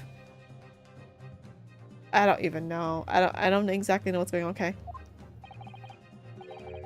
Absolutely, because it's inconceivable that the guard wouldn't have heard it and come to investigate. So that tells us that the crime must have taken place when the guard was elsewhere. And that narrows it down to the 20 minutes just after 10 o'clock as indicated on the itinerary. Yes, I see no flaw in your reasoning so far. But the crucial point is this. When the evacuation drill took place, the steamship had already put to sea from the port of Dunkirk. Oh, that part I actually don't remember. I don't remember that. Ugh. Now, clearly the murder could only have been committed by somebody who was aboard the vessel at the time. And have we confirmed that Kazuma was not there? He went inside, but he didn't go into sea? The prosecutor Asuki stated in yesterday's proceedings, which I don't remember too much. I didn't come to Great Britain to take anyone's life, so I left Gregson and disembarked the ship. I spent the night at a boarding house in the town and returned to England the following morning. Do we have evidence of this, by the way? Does he have alibi? Yeah, if he had alibi, let me know he had alibi. Which I'm sure the court will agree is conclusive proof that Kazuma Soki couldn't possibly have carried out the killing. Oops, my bad. Yeah, it's the crewman. You can still pin the blame on the crewman. What the? No, absolutely not. I don't accept that at all. What do you mean? The boy's just saying that to exonerate himself. We can't trust that he really disembarked the vessel. No, I thought about that too. If it's alibi, it's okay. Obviously, after he left my cabin, he hid himself somewhere nearby on the ship, just waiting for his chance to come back and finish. No, that's out of the question. Isn't it, Kazuma? Does he have alibi? As the defense rightly recalls, I disembarked the vessel and spent the night in a boarding house in Dunkirk. And as I said yesterday, I signed my name in the accommodations register book. All extremely easy to verify and undeniable proof. No,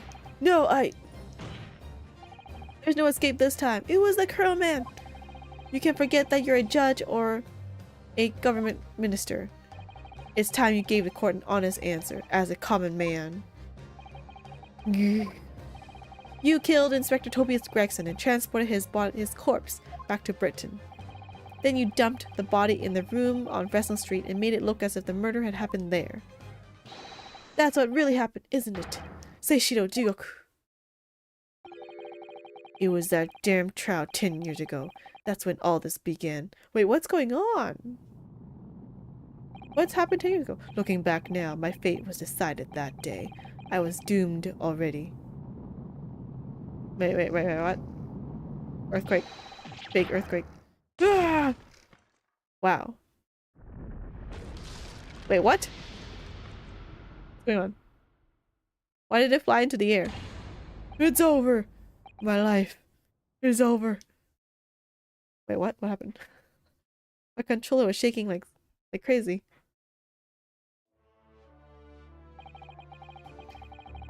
A British assassin to eliminate a professor in Japan. A Japanese assassin to eliminate a detective in Britain. Both assassins will use diplomatic immunity to evade conviction and return safely to their homelands. The assassin exchanged requests to arrive from Britain about 1 year ago. Though it was hardly a request, it was a demand. Oh, don't tell me someone blackmailed him. That's why he did it. And for that, you decided to recruit Mr. Asogi. But things didn't go according to plan. Your chosen assassin never made it to Britain, and you found yourself unable to dispatch a replacement. Because I was already on my way to Britain at that time in Kazuma's place. Oh wait, so is that why he killed the guy? But why does Gregson want to kill him too? And that left me with only one option for carrying out my obligation. To eliminate the mark myself, personally. Of course, there was but a single opportunity for me to do that. International Forensic Science Symposium, I presume. Hiccup. That's right. I decided it would be safest to carry out the plan before my arrival in Britain. So I enlisted the help of my British counterpart. The Reaper, right?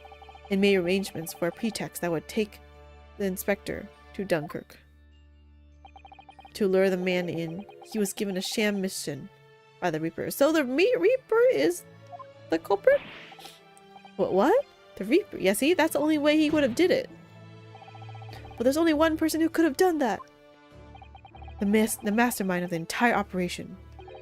The Reaper himself. Yeah, right? Because the Reaper called for Asoki and called for Gregson. And then in the end, Gregson died. Which means Reaper's involved with the British counterpart thing. So, what? Maybe they're both the same person? Maybe Reaper's like, I don't need my second-hand man anymore. Ugh. So, that means that the assassin exchange was... It was all planned by the Reaper. Yeah, that's the only explanation. I was like, why is Kazuma and the assassins with the Reaper? Because they're the same. I'm not at liberty to say anything about my British counterpart. Anyway, the inspector accepted the Reaper's mission and dutifully infiltrated my cabin on the steamship, but it's all a trap designed to lead him to France in his own death. Oh, how awful. It was past 9 o'clock when I returned to my cabin from the dining hall that evening. I didn't give him time to attack me. I choked him until he lost consciousness. Yeah, right? I was like, he has to be... Is he dead then? I don't know. But there was a guard just outside the door, so I left it at that for the time being.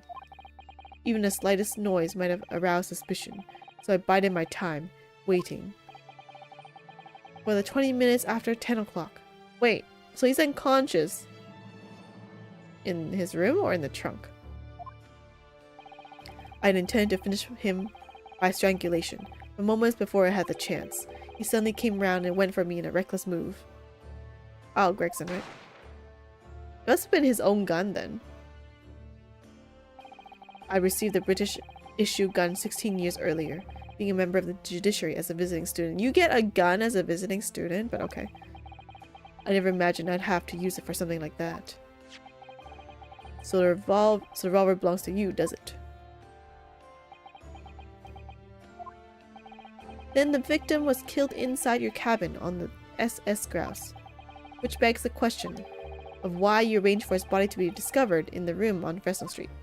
It's a Reaper that knows, right? There's no way he would know. The young judicial assistant over there has already answered that question. There's no way I could take the body up on a deck to throw it over the side. That's precisely where all the crewmen were gathered for the evacuation drill. So before the first-class cabin sentries returned, I took the corpse to the refrigeration room. Wow, and no one saw it. And then on arriving in Dover, you concealed the body in your trunk in order to smuggle it past the border police. America. It's before America, or maybe not, I don't know. I knew. I need to take steps. Yawning. If the police were to be convinced when the body was found in London. In that case, you must have known. You must have had intimate details of Inspector Gregson's intended schedule. Oh yeah, that, or, you know, he had the Reaper help or whatever. Yes, my British counterpart sent me everything I needed to know. The inspector was due at Fresno Street at 5 o'clock that afternoon, in order to meet a man by the name of Hugh Boone, from whom he would take back his police identification. Ah, the previous guy. I decided that man would be the perfect person to set up as the culprit. So I took hackney carriage over there, with the body still in my trunk. That must have been just after we took this photograph with you at the hotel then. Yes, I wasn't expecting a welcoming committee. I was more than a little nervous. On Fresno Street, I spotted a young girl selling little firecrackers. Miss Venus, of course. I conceived of the candle trick there and then. So I donned a simple disguise and approached the girl to buy enough firecrackers to replicate a gunshot. What sort of disguise? For some reason, the inspector had a bright red hairpiece in his own traveling case, so I put that on. Although I suspect I drew more attention to myself in that than I would have otherwise. The hairpiece we found at the scene. The inspector had it ready for the Red-Headed League investigation. I only arrived at the room at around 5:15, so I quickly placed the body on the floor, on the notice board, and set up my little candle trick. I arranged it so that firecrackers would go off with a bang around 15 minutes later. So that Mr. Boone, who was due to arrive at 5, would walk straight into a trap. Except at the last moment, I made a careless blunder. What was that? I imagine it was the bag of fish and chips. What? What? What? Maybe it's all over the trunk? I didn't notice that it had fallen out of his overcoat pocket when I moved the body to the refrigeration room. I put it back into his pocket the following morning, but... well, it seems the warmth of the heated cabin accelerated the decay of the fish. Love the fish! See? This is how you get away from... you cannot get away with murder. You put some fish in your pocket and your culprit will always be found out. Anyway, that's everything. All the sordid details of what I did. And I don't know if that solves all the mysteries though. Now, who is the British guy and why did he do it? He was blackmailed for sure. He said 10 years ago, right? I've heard enough. We've arrived at the truth about the murder of one of the country's most capable and respected police inspectors. The witness will be tried in the coming days. For a crime of such a vile nature, you can expect the most severe penalty.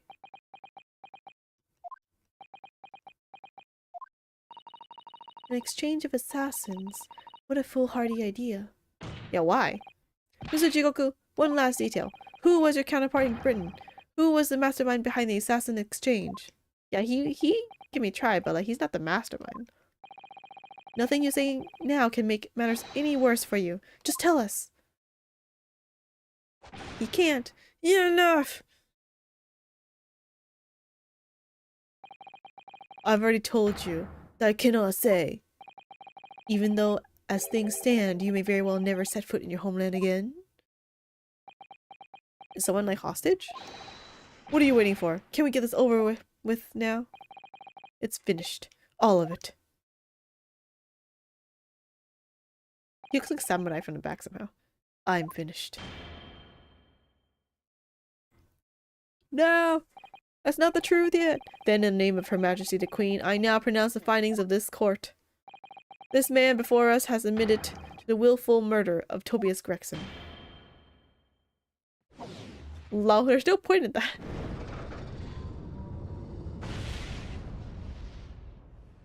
Wait, I thought we were trying for Brock Van Zix, but okay. Seishiro Jigoku, it is the opinion of this court that you should be found guilty. Yuzaida. And may I remind all those present of the strict confidentiality demanded by this closed court. Wait, what about Brock Van Zix? You have to do the innocent Muzai thing. Moments ago, Mr. Jigoku signed a written confession, admitting to the murder of Inspector Gregson and the subsequent conveyance of the body. In short, the defendant's innocence has therefore been established beyond doubt. Oh, wonderful! Well done, Mr. Naruhodo. We haven't solved everything yet. Yes, thank you. Something wrong? That we haven't found the truth yet. I'm just a little troubled by his silence. The true identity of the Reaper of the Bailey, and this extraordinary assassin exchange. We do remain in the dark about these mysteries. However, insofar as the indictment brought to bat against the defendant in this trial, we have reached a conclusion. I have every intention of pursuing both mysteries as a prosecutor. As you wish. Now, for the formal adjudication. I hereby declare defendant Brock Van Zix. Igiari! Igiari! It's not the end! The prosecution calls for education to be deferred. Counsel. The accused's innocence hasn't been truly established at all. And therefore, it would be wrong to deliver a verdict at this time. What? The other guy admitted killing Tobias Gregson. If this trial is about who murdered Tobias Gregson, he's innocent. That is the prosecution's unwavering position. What? But Jigoku has already confessed. Nevertheless, Brock Van Zix has committed crimes for which he must be punished. That's not what this trial is about, though. Well, it would appear you have information that the court needs to hear, Prosecutor Asogi. Certainly, the murder of Inspector Gregson was actually carried out by Seishiro Jigoku. But it's clear from the witness testimony that he was coerced into complying with the plot. Oh, so he's saying the Mastermind Reaper is still Brock Van Zix, okay. Into the sick, merciless assassin exchange. That may be true, but... So what I want to know is, who coerced Jigoku? Who is pulling the strings? The victim went to France having been ordered on a mission for the Reaper, only to be murdered. In other words, the mastermind behind the assassin exchange is someone in a position to give such an order.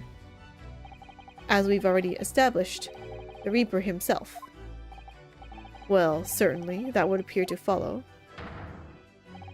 The prosecution there hereby formally accuses the man in the dock, Backseat, of being the Reaper of the Bailey, and furthermore, I'm going to prove his guilt, beyond all reasonable doubt. What? What? It's not over. Okay, fine, but that's of the Reaper, that's not of the killing, right? Order, order, order. Reaper of the Bailey is a long-standing mystery, Council. Are you suggesting that you have some new information with which to build a case? Scotland Yard has already investigated Lord Van Zeeks very thoroughly in that regard, and they found no evidence whatsoever to substantiate the claim that he is the Reaper. Perhaps, but circumstances have now changed. What do you mean? It's already been established that the assassin exchange was negotiated with Jigoku by the Reaper himself, which means we now have a new line of questioning. I wish to identify definitively the man's identity. That is the prosecution's intention here. I must say I'm surprised by quite how tenaciously you appear to want to besmirch my name. You are guilty of an unforgivable crime, Lord Van Zeeks. And I will bring you to justice for it, whatever it takes. I mean, that is not basically what Lord Van Zeeks does. That's what he does too. That explains Kazuma's silence before. To stop at nothing to finish what Lord Van Zeeks unwittingly started 10 years ago. Very well. Whilst extremely irregular, we have 2 trials now. It's like a second trial.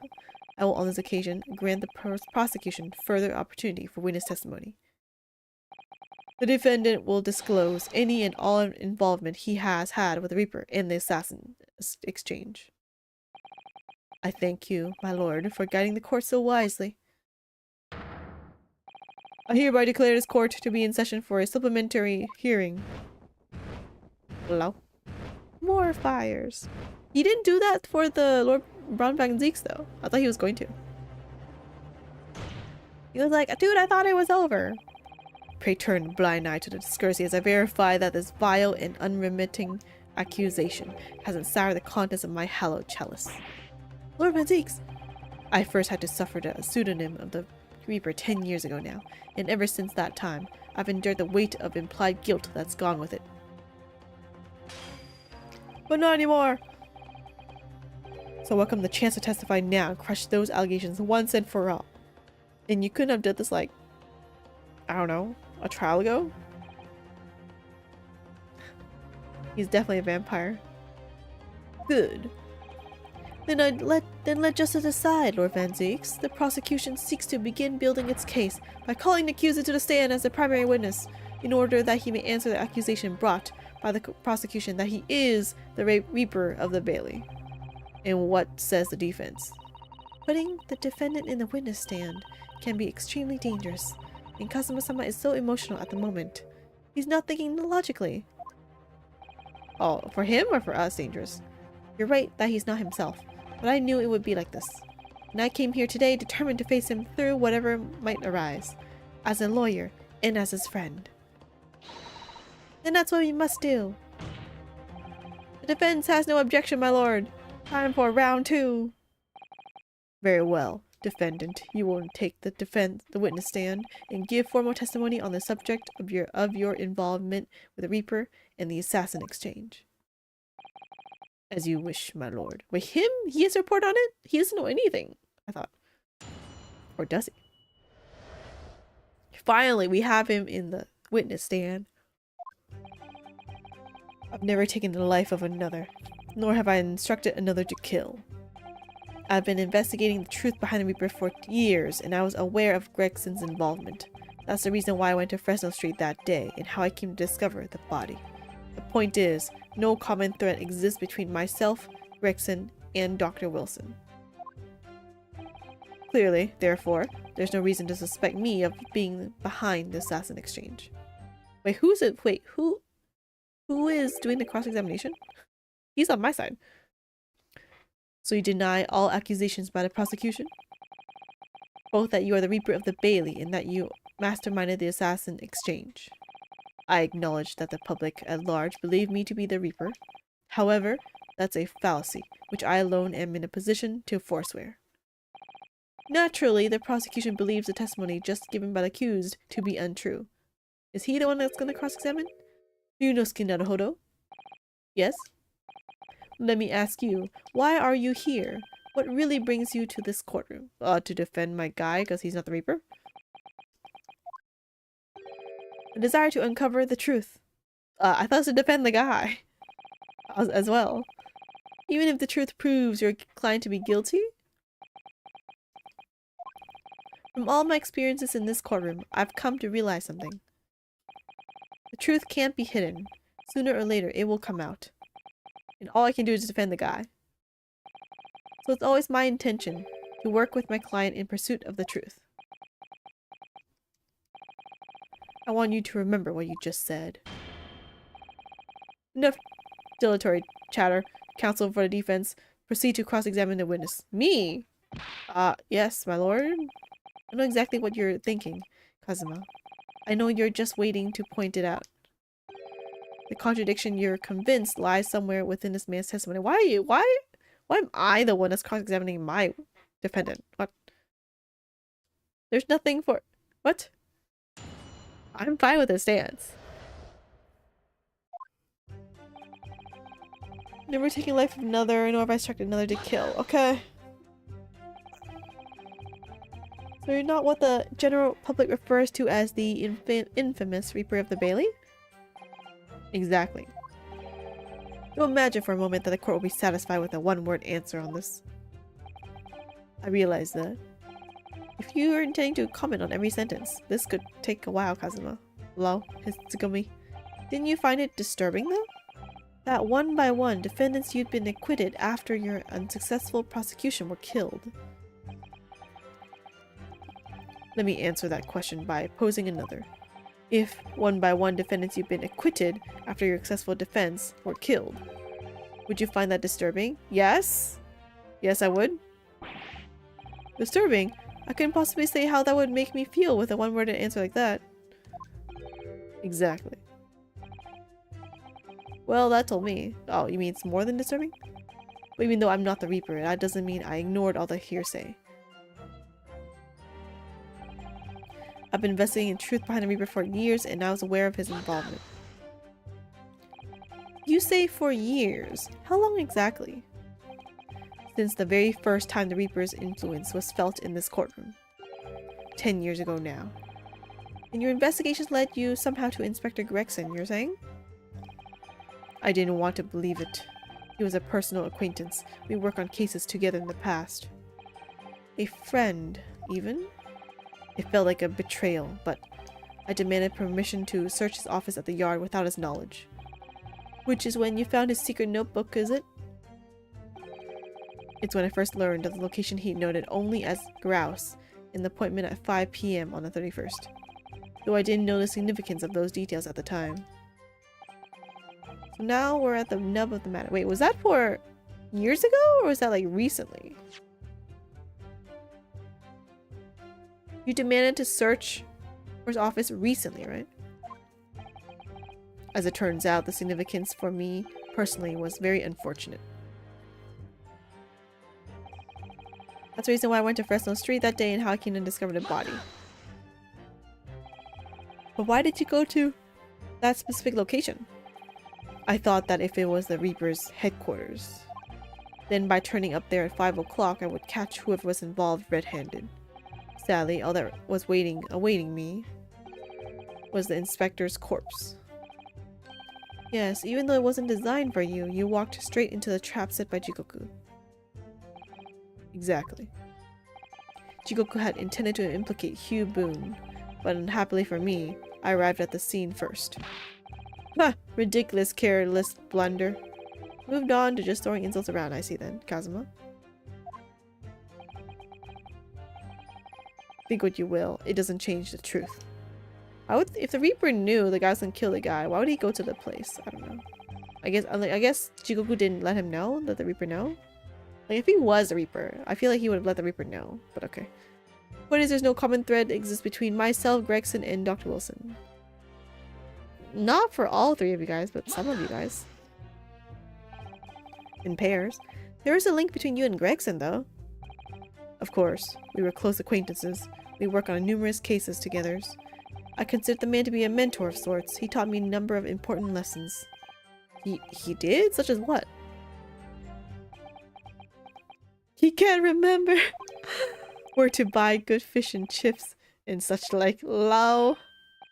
Well, that was convincing. Dr. Wilson was a coroner, of course, but that was some time in the past. And in any case, I understand it was several years ago now that he was invited to work at a Japanese university. Maybe that letter will be involved. The coroner thing. That's right, he was a visiting professor at the Imperial Yume University in Tokyo. It should be unambiguously clear then, that no link exists between myself and him. In other words, I had no motive for sending some assassin across the oceans to kill the man. Actually, he's the one that wrote your brother's autopsy, right? No, wait, not this one. Sorry. The other one.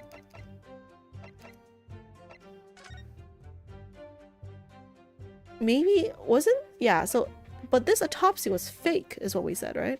Because he actually didn't die. And credit to Inspector Gregson for petitioning so doggedly for the autopsy procedure.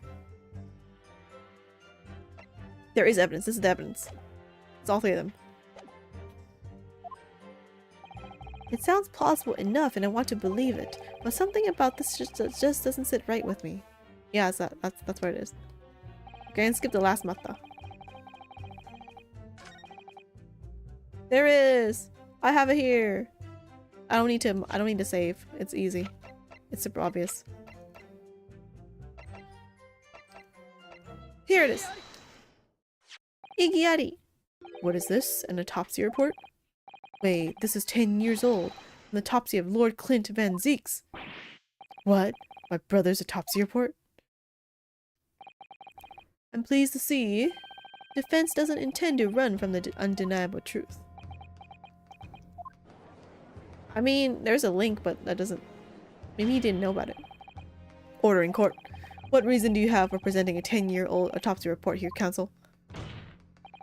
This, the autopsy report of the professor's final victim, is an undeniable... Huh? I think it's supposed to be undeniable. Undeniable link between Inspector Gregson, Dr. Wilson, and the defendant. Not that accursed name again, the professor. I've personally researched all of the court records relating to that case. I know that at the time, autopsy was considered sacrilege to the victim's souls. Oh, that's what he's saying. Okay. He shouldn't have did it, is what he's saying, right? And for a member of the aristocracy like Lord Clint Van Zeeks, it was unthinkable. But someone implored the powers that be to allow the autopsy to go ahead. Inspector Gregson. He declared that he was certain he would obtain conclusive proof from the procedure. And it was Dr. Wilson who conducted the autopsy. His signature is clearly visible on the document. As promised by Gregson, the autopsy did indeed produce evidence. Evidence that conclusively proved Genshin Asogi was guilty of the murders. I would have been like, well, at least you prove who killed my brother. And that's fine, I guess. In my brother's dying moments, he mustered all his remaining strength to leave that vital clue behind. Yeah, I feel like that's for your brother, if anything. Even if you have to cut open the dead body. Indeed, that was the key to indicating the professor for his crimes and the conclusive evidence that convicted him. It enabled Lord Van Zeeks here to avenge his brother's senseless death with a marvelous victory in court. I mean, it probably pained him still, but... Marvelous victory, was it? I wonder if that's really true. What? Could the same be said if it turned out that the key piece of evidence in question was in fact fabricated? What? Wait, that's a different thing now. If the inspector, the coroner, and the prosecutor all colluded together to cast an innocent Japanese man as a mass murderer and send him to his death. That's outrageous. And now, 10 years later, for some reason the secret has been threatened and needs protecting, which is why the inspector and the coroner had to be silenced, isn't it? By someone in power in Japan and in Britain, using the two killers recruited for the assassin exchange.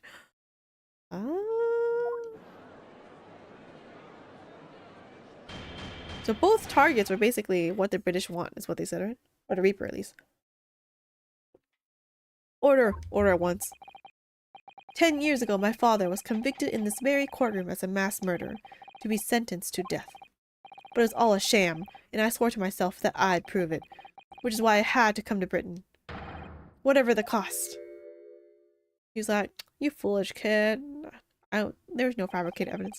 You'll have to forgive me if I feel compelled to toast this vengeful Miponese's tenacity of purpose here. However, he who fails to quash his motions in the courtroom has failed as a lawyer. Come on, Kazuma. You know this won't wash. That's a weird phrase. You're claiming your father was misrepresented in a trial that took place a whole decade ago. You must see that without evidence, that's nothing more than a wild accusation. That's very true. I have evidence. As it happens, I have evidence. What? As the court has heard, I crossed the channel to France with Gregson on the 31st. I went with him on the pretext of being the assassin recruited to kill Seishiro Jigoku. But my true intentions were to make the inspector tell me the truth. That's why there's a sword? What truth? The truth about the evidence. And he acknowledged what I'd already deduced. What? There's a closely guarded secret about what went on in that autopsy 10 years ago. It was? Wait, don't tell me he just didn't know. Maybe it was just like the coroner and the inspector that colluded. And it has nothing to do with... And he was just the victim. He's like, oh... They're like, here's the evidence. He's like, oh my god, it is the guy. Let's kill him. He killed my brother. Maybe that. What? A secret? I know nothing of any secret. While we waited for my supposed mark in Jigoku's cabin, I drew my clan's illustrious sword Karuma before the inspector's eyes. He very quickly understood what my true motive was. Right, I see. You're that Asogi's young lad, are you? And what? You're gonna cut me down with that thing? Is that it? That will very much depend on the answers you give to my questions. I want to know what really happened 10 years ago. The truth, that's all. Before we get into it, let me make one thing clear. I still believe your father was the professor. There's no doubt in my mind. But unfortunately, back then, we didn't have the evidence we needed to make the crime stick. Oh no! It's one of those, we know you're the killer, or we think you're the killer, but there's no evidence, but we're pretty sure you're the killer. We know you're the killer, so we need to make evidence to make sure that you're actually jailed because we believe in justice type, and then maybe it was false justice. Oh no. It's like they think they're on the right side the whole time because they think they're right, but it turned out to be wrong. Oh no. So you admit it then? The evidence used in my father's trial was fabricated? It was for the good of the country. Anyway, I was just following orders. Orders? What exactly did you do? Speak! I'm not saying another word. Even if your life depends on it? That's right. Even then. I guess that was like a threat. So that's when the tip of the sword broke. Oh, Kazuma-sama. If the results of Clint Van Zeek's autopsy were fabricated, then the investigation of Officer Gregson and the lead coroner Wilson must have known about it, and they can only have been ordered to pervert the course of justice in that way by one man. I mean, it could have been more. Man leading the case for the prosecution, Barak Van Zeek. I mean, it could have been other people, right? In other words, the defendant did have cause to organize this exchange of assassins. Exactly, and as was established earlier, it has to have been the Reaper himself who liaised with Jigoku in Japan to arrange the exchange. Ugh! So it follows that the Reaper's true identity can only be that of the man who stands accused in this courtroom today, Barak Van Zeeks.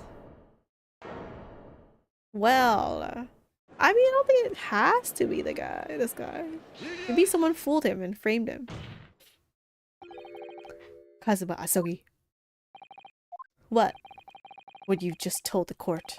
Are you absolutely certain of your facts? Did Gregson really fabricate evidence for that trial 10 years ago? Because that means that he convicted and sentenced to death the wrong man. And he didn't want to do that. I heard it with my own ears. His shameful admission. You should take a tape recorder. Not that they existed, I assume, back then. In that case, I know the name of the Reaper. What? What? What? What? How would you... You mean one possible guy that could have possibly done it? That's not him, obviously. Lord Van Zieks? I gave no such orders. I know that for certain. Which narrows down the remaining possibilities to 1. That was fast. It's not like Conan. There's like 3 suspects. No, it's only 1. If Lord Van Zieks isn't the one behind all this, then yes, there is only one other person who could have done something like that. Wouldn't it just be the coroner? Or Strongheart. It could be Strongheart, no? Strongheart is like the prosecution guy, right? The main prosecution guy? I believe I know who it is too. I just had a feeling this name was going to come up. Wait, I don't remember anything yet. The true identity of the infamous Reaper of the Bailey is... Wait, save. I don't know yet. Is it not Strongheart? Okay, my votes are on Strongheart because he's the head. Or just the coroner could have done it. It's Strongheart, right? He wields absolute authority in judicial matters. Like, I don't know who else it could be. He was also threatened. I don't think this guy's related.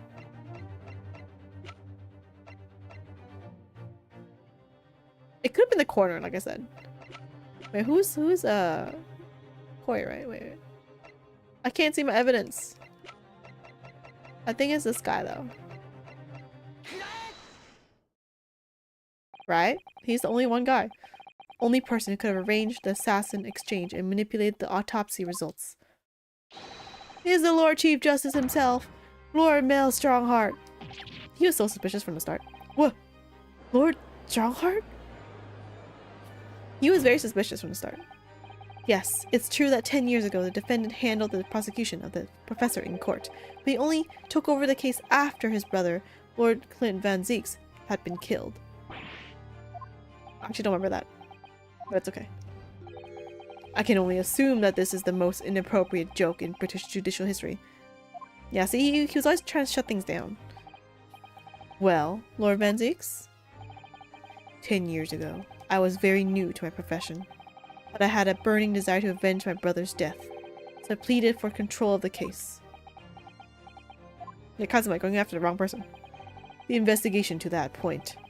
The supplication of the lords to allow my brother's corpse to be examined. All the evidence I was given. Autopsy reports. It all came from you.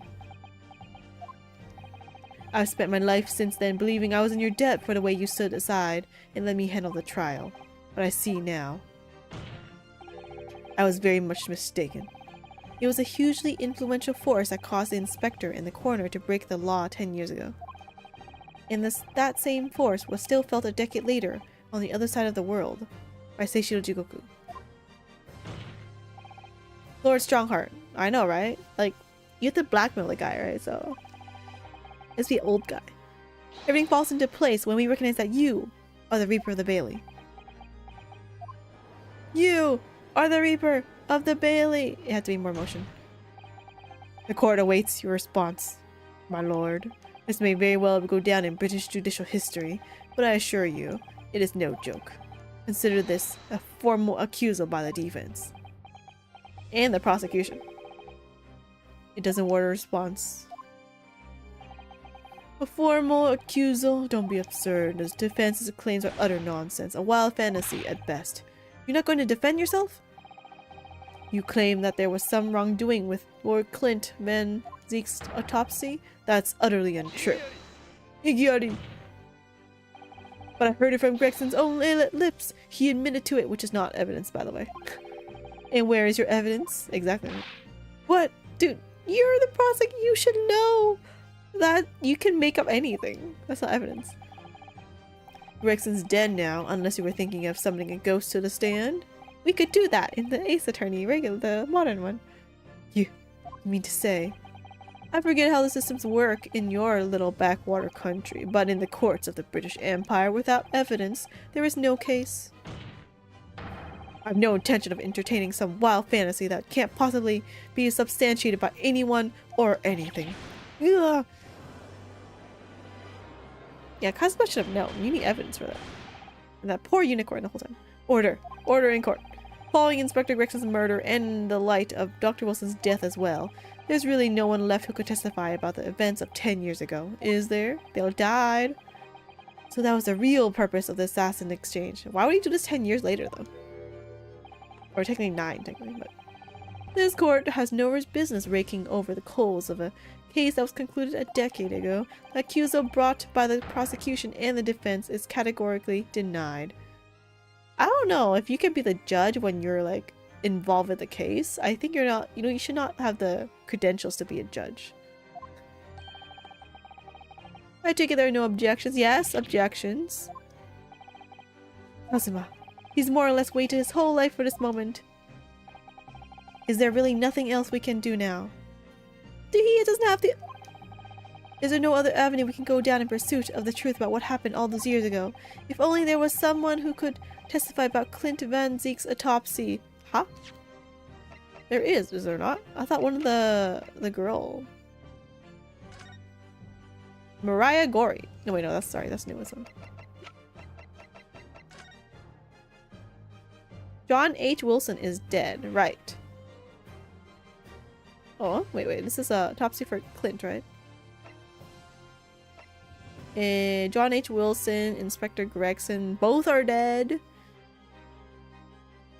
Professor Mikotoba actually penned the report. Wow, that's oddly convenient, by the way. I just realized. There is someone. He wrote it out. He's gone to extraordinary lengths to cover his tracks. Even so far as dispatching an assassin all the way to Japan to ensure Dr. Wilson's silence after 10 years. Like, you could have done that earlier, no? And Dr. Sith won't say anything against Strongheart. But there's still one ray of hope. Igiyari! By me! Actually, there is one person. One person who could still testify about that autopsy. Don't be ridiculous. There's no one left. They all died. I killed them all. Who, Ryunosuke? Who? Tell me! Kazuma. Please! This trial can't end. Not yet! I'm not doing this for you, Kazuma. No. I'm doing it for the truth. The person the defense would like to call to the stand to testify about the autopsy of Lord Van Zeeks is... my assistant's father. Heaven help us, another Japanese. I know, this whole court's run by Japanese, man. An expert in forensic medicine, my lord. Professor Eugene Mikotoba. 16 years ago, he came to London with Seishiro Jigoku and Genshin Asogi as a visiting student. And what could this testimony possibly tell us? Professor Mikotoba was the primary assistant during the autopsy in question. I know, Japan is so involved with Britain. He was also the person who actually penned the report. Incorrect. The autopsy was carried out by the coroner, Dr. Wilson. The report carries his signature. He was the primary assistant's duty to keep a written record of the coroner's work during the procedure. In actual fact, the coroner merely read over the report at the end and signed it. Does he not know about, like, how that works? I guess not. He's like, yeah, go handle it. So in other words, Mikotoba was like the secretary. In other words, Professor Mikotoba witnessed the entire autopsy from start to finish.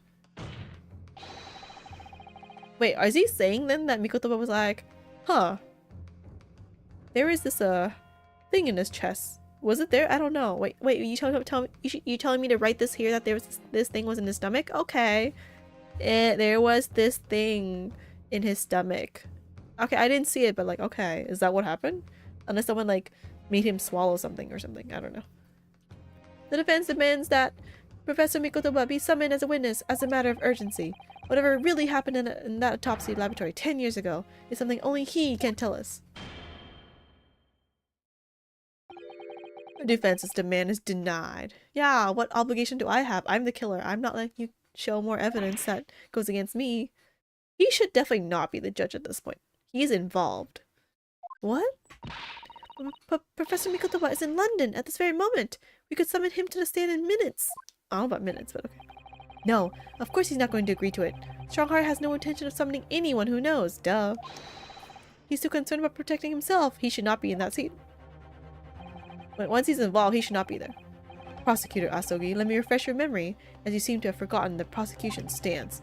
Only minutes ago, you accused the defendant of being the Reaper, and of masterminding the assassin exchange. I did, yes. So present your evidence for those claims, and make your case complete. Oh, so he's pushing him back to Vanzig's. At this time, I don't have the requisite evidence, but that's exactly why we need witness testimony. Professor case is closed. There are no clues in the distant past that will bolster your argument today.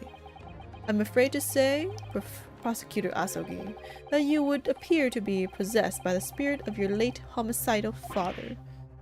He's like, ha! You're a murderer, father. Just like son, just like father. Now, as I stated earlier, this court has already reached a conclusion with respect to the matter at hand. Inspector Gregson was murdered by Japanese Supreme Court Judge Seishio Jigoku. As for any hidden circumstances that may exist, they will be investigated in due course by the proper authorities. Igiyari! But we all know what will happen. That'll just give the mastermind of the whole venture time to cover his tracks again. By which you mean me. Your punishment for this contemptible behavior will be decided at a later date. As for you, Prosecutor Asogi, you'll be remanded following these proceedings. Willingly, I trust, since you gave your word. Ugh. Dude, that's what happens when you have like this one top authority. We need like a community or something. This futile game of revenge is over, young Master Asogi. We need a higher authority. Ugh. No! No! Ah! I would yell, but I have a neighbor, so I can't yell. Maybe if I move to a new place. That'll be all. I hereby declare this trial to be over. Mata! Who is it? It's Sherlock Holmes! Probably. It is! See? Come to the rescue! Mr. Holmes! There's no place for amateur detection, Mr. Holmes. May I remind you that these proceedings are closed to the general public. You will leave the courtroom at once. How did he get in then? I thought it's a closed court. Trial, what is he doing inside? Mr. Holmes was instrumental in the apprehension of Seishio Jigoku before he fled from Europe. The court should hear what he has to say.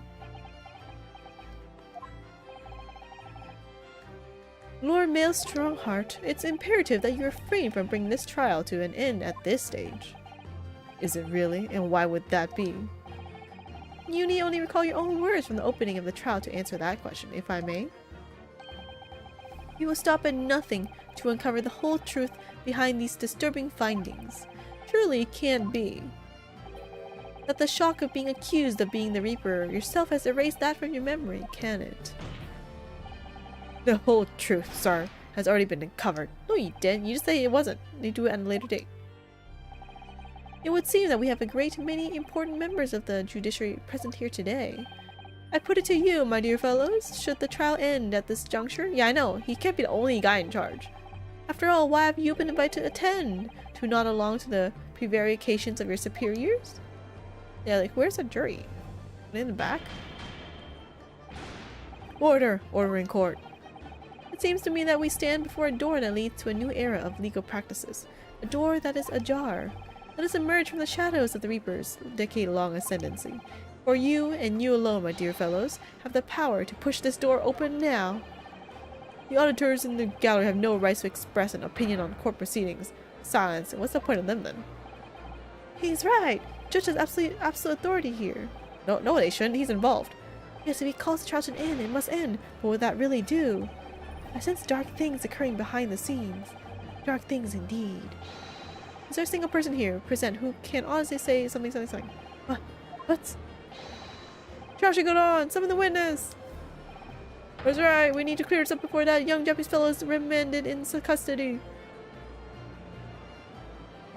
For justice! Lowest public opinion. My lord, you assured those present that you would cover the whole truth here. Vindicate yourself out of this outlandish accusation. The truth, the whole truth, and nothing but the truth. That's the very foundation of British law. A toast to my dependable colleagues in the gallery. Oh, they're all colleagues? Okay. Oh.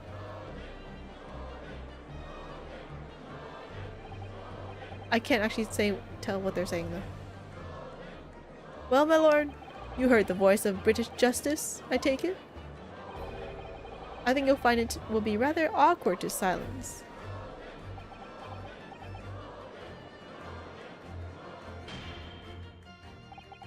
The court will recess briefly. I have no intention of shrinking from these allegations. Bailiff, arrange for the subpoena of the witness at once. As soon as the gentleman arrives at the courthouse, we shall reconvene. But he's a witness, or he's the culprit now. He can't be the judge. Whatever. The recess won't be necessary, my lord. Pardon. Huh. No time to do anything. Mikoto was a close friend of mine. He accompanied me today and is waiting in the antechamber as we speak. Ha ha ha. He's right there. I do believe he's been enjoying a little trip down memory lane, in fact. What? Professor Mikoto is here in the courthouse? Mr. Holmes, you didn't know this would happen, did you? My dear fellow, no one is in a better position to answer that question than you, surely? I wasn't just asking for the fun of it, you know. Well, I must thank you for your assistance in this matter, Mr. Holmes.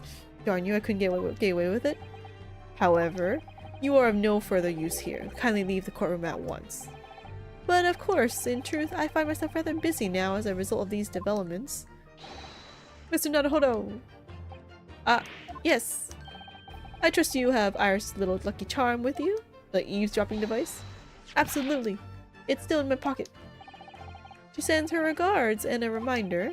If you find yourself at a dead end, the ears are at your disposal. Just one tug, if you please. Oh, of course. In that case, the trial will continue without delay. Bailiff, show the witness to the stand.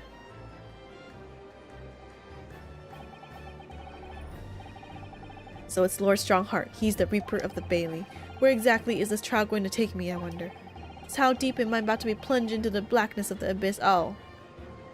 This is next time, it sounds like. Well, I'm ready. I'm ready to head into the heart of this maelstrom and confront whatever horrors it tries to drown me under. To be continued. Yep, to be continued.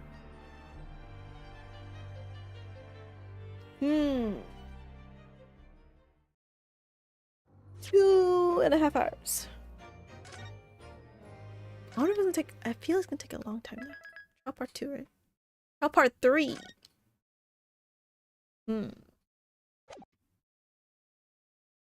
Wait. This might actually take. This will take a while. Wait, we just started the trial, right? Wait. Trial part 3, right? Wait. Let me see how long this will take. Is it the final part, or is it like the final part? I need to know. Wait. A Great Ace Attorney. I thought there was only so many parts. Resolve. Case 5. How many parts are there? Parts. I need to know how many parts there are.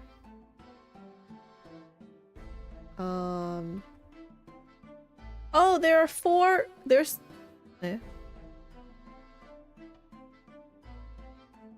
There's 4 parts. Oh man, this is tough. Okay, wait. Let me see how long this is gonna take. I can't tell how long it will take. I think I should do one more. And then I save the last part for last. Anyway, let me go to the bathroom again. Be back.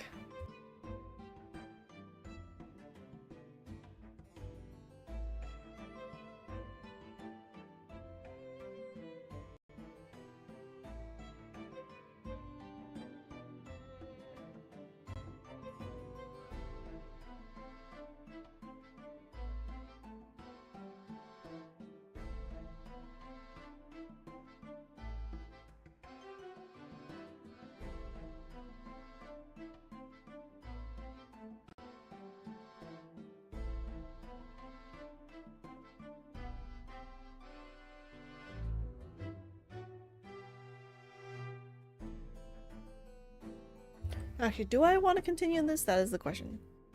This is a new court thing, right?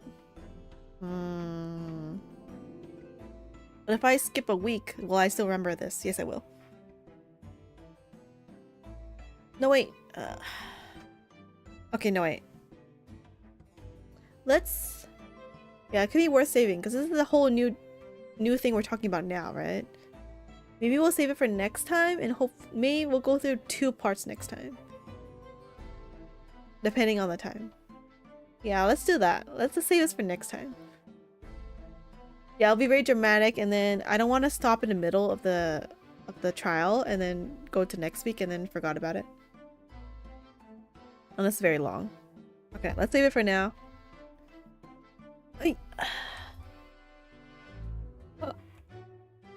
Let's save it. Oh, wait, stop. Mikotoba, you will be coming next time. Okay. Oh. I hate ads. Okay.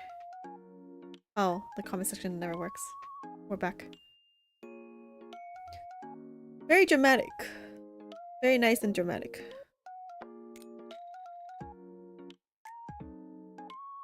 Oh, weird. My avatar was bugging out earlier. It was bugging out. Ah. Welcome back. I'm back. Yeah, I'll leave it here for now, and then we'll decide on... Oh, next week I'm actually free now again. Try to Yu-Gi-Oh again next week. Oh, I want to make a new GIF for Twitch and stuff. I still want to do stuff on Twitch. Maybe not this week, maybe next week though. I want to like... I saw some guide on how to make some cute animation GIFs, and I want to make some. Like for the subscriber thing, I want a new version of it. So I'll do a bunch of stuff for Twitch because I'm inspired. Otherwise, yeah, 2.5 hours or more. It was good. Ah. You play Yu-Gi-Oh on my off time too. Get more gems. Otherwise, yeah, I guess that's it. Pizza train is good. I only have 2 more parts until I'm done. It was a long, very long journey.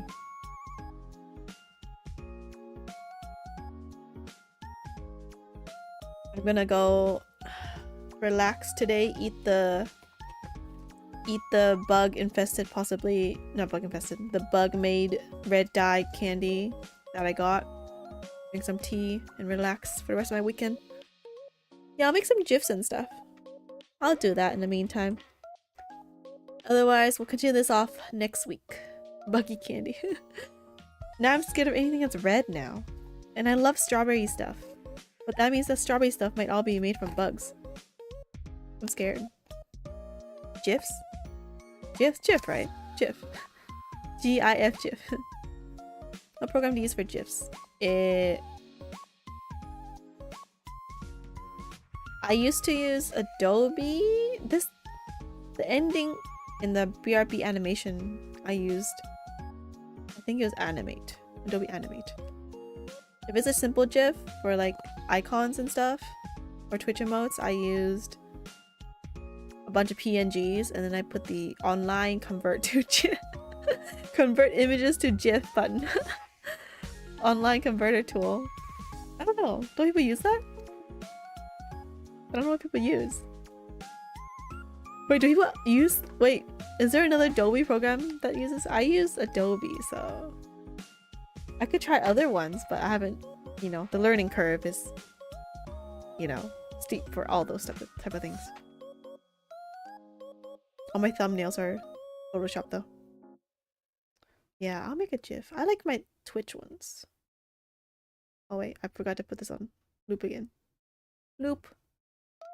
Let me see my Twitch.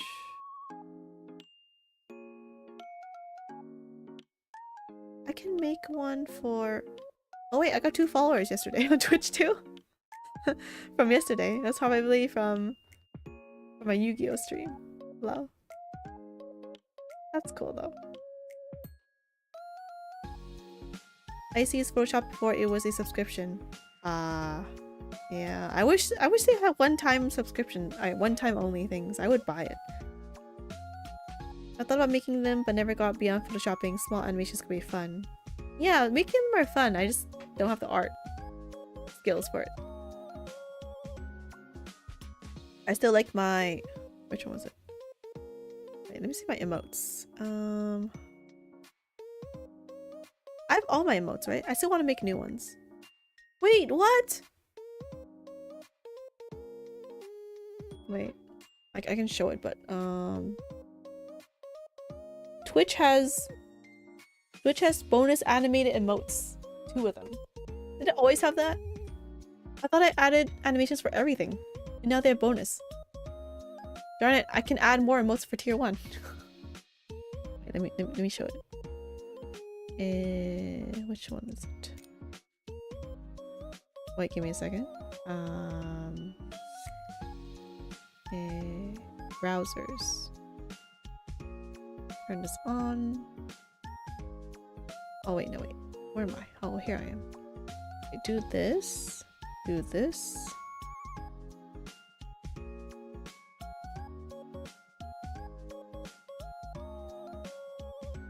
Let me see how it looks on the screen. Let me just check.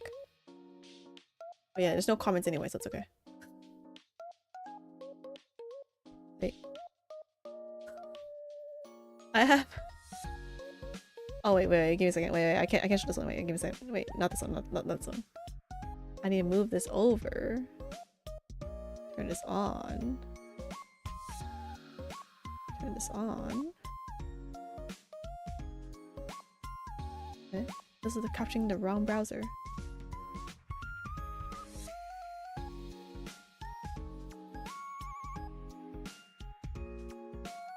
Oh, wait. Okay. I found it. Okay. This one. Yeah. This guy. Photoshop seems to be easiest, but there's probably some sketchy compiling sites. For GIF, I can probably use that. That's a different one. But now I have... These weren't unlocked before, and now they're unlocked. And now I have to make 2 more bonus animated emotes. Easy animate. I can choose animation. I don't know what to make yet though. I saw a cute one. I don't know, I can make some other random ones, I guess. I still like this guy.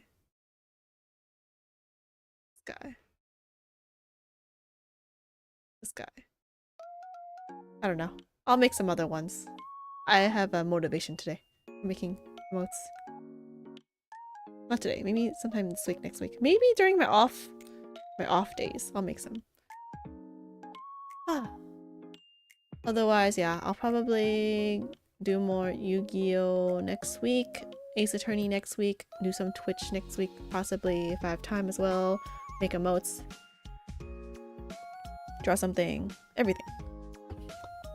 Okay, I'll go eat my snacks now and get ready and relax for the rest of my weekend. Everyone, have a good, relaxing weekend. Relax. And then it's Monday again. It's almost... Oh, I was gonna say it's almost Christmas, but that's like a weekday, so there's nothing to do on Christmas. Trying a remote stream might be fun. Oh yeah, I did that before on Twitch. I made all my Twitch emotes. Or not all of them, most of my Twitch emotes on my Twitch stream. But yeah, I might do that. I might do that next week. I probably have time next week. Or maybe randomly at night or something. When I am bored. We'll see. Anyway, yep. Enjoy the buggy bites. Enjoy the weekend. Thanks for streaming. Have a good... Yeah, attorneying, not streaming. Yep. Everyone, have a good night. Good day. I'll see y'all later. Bye-bye.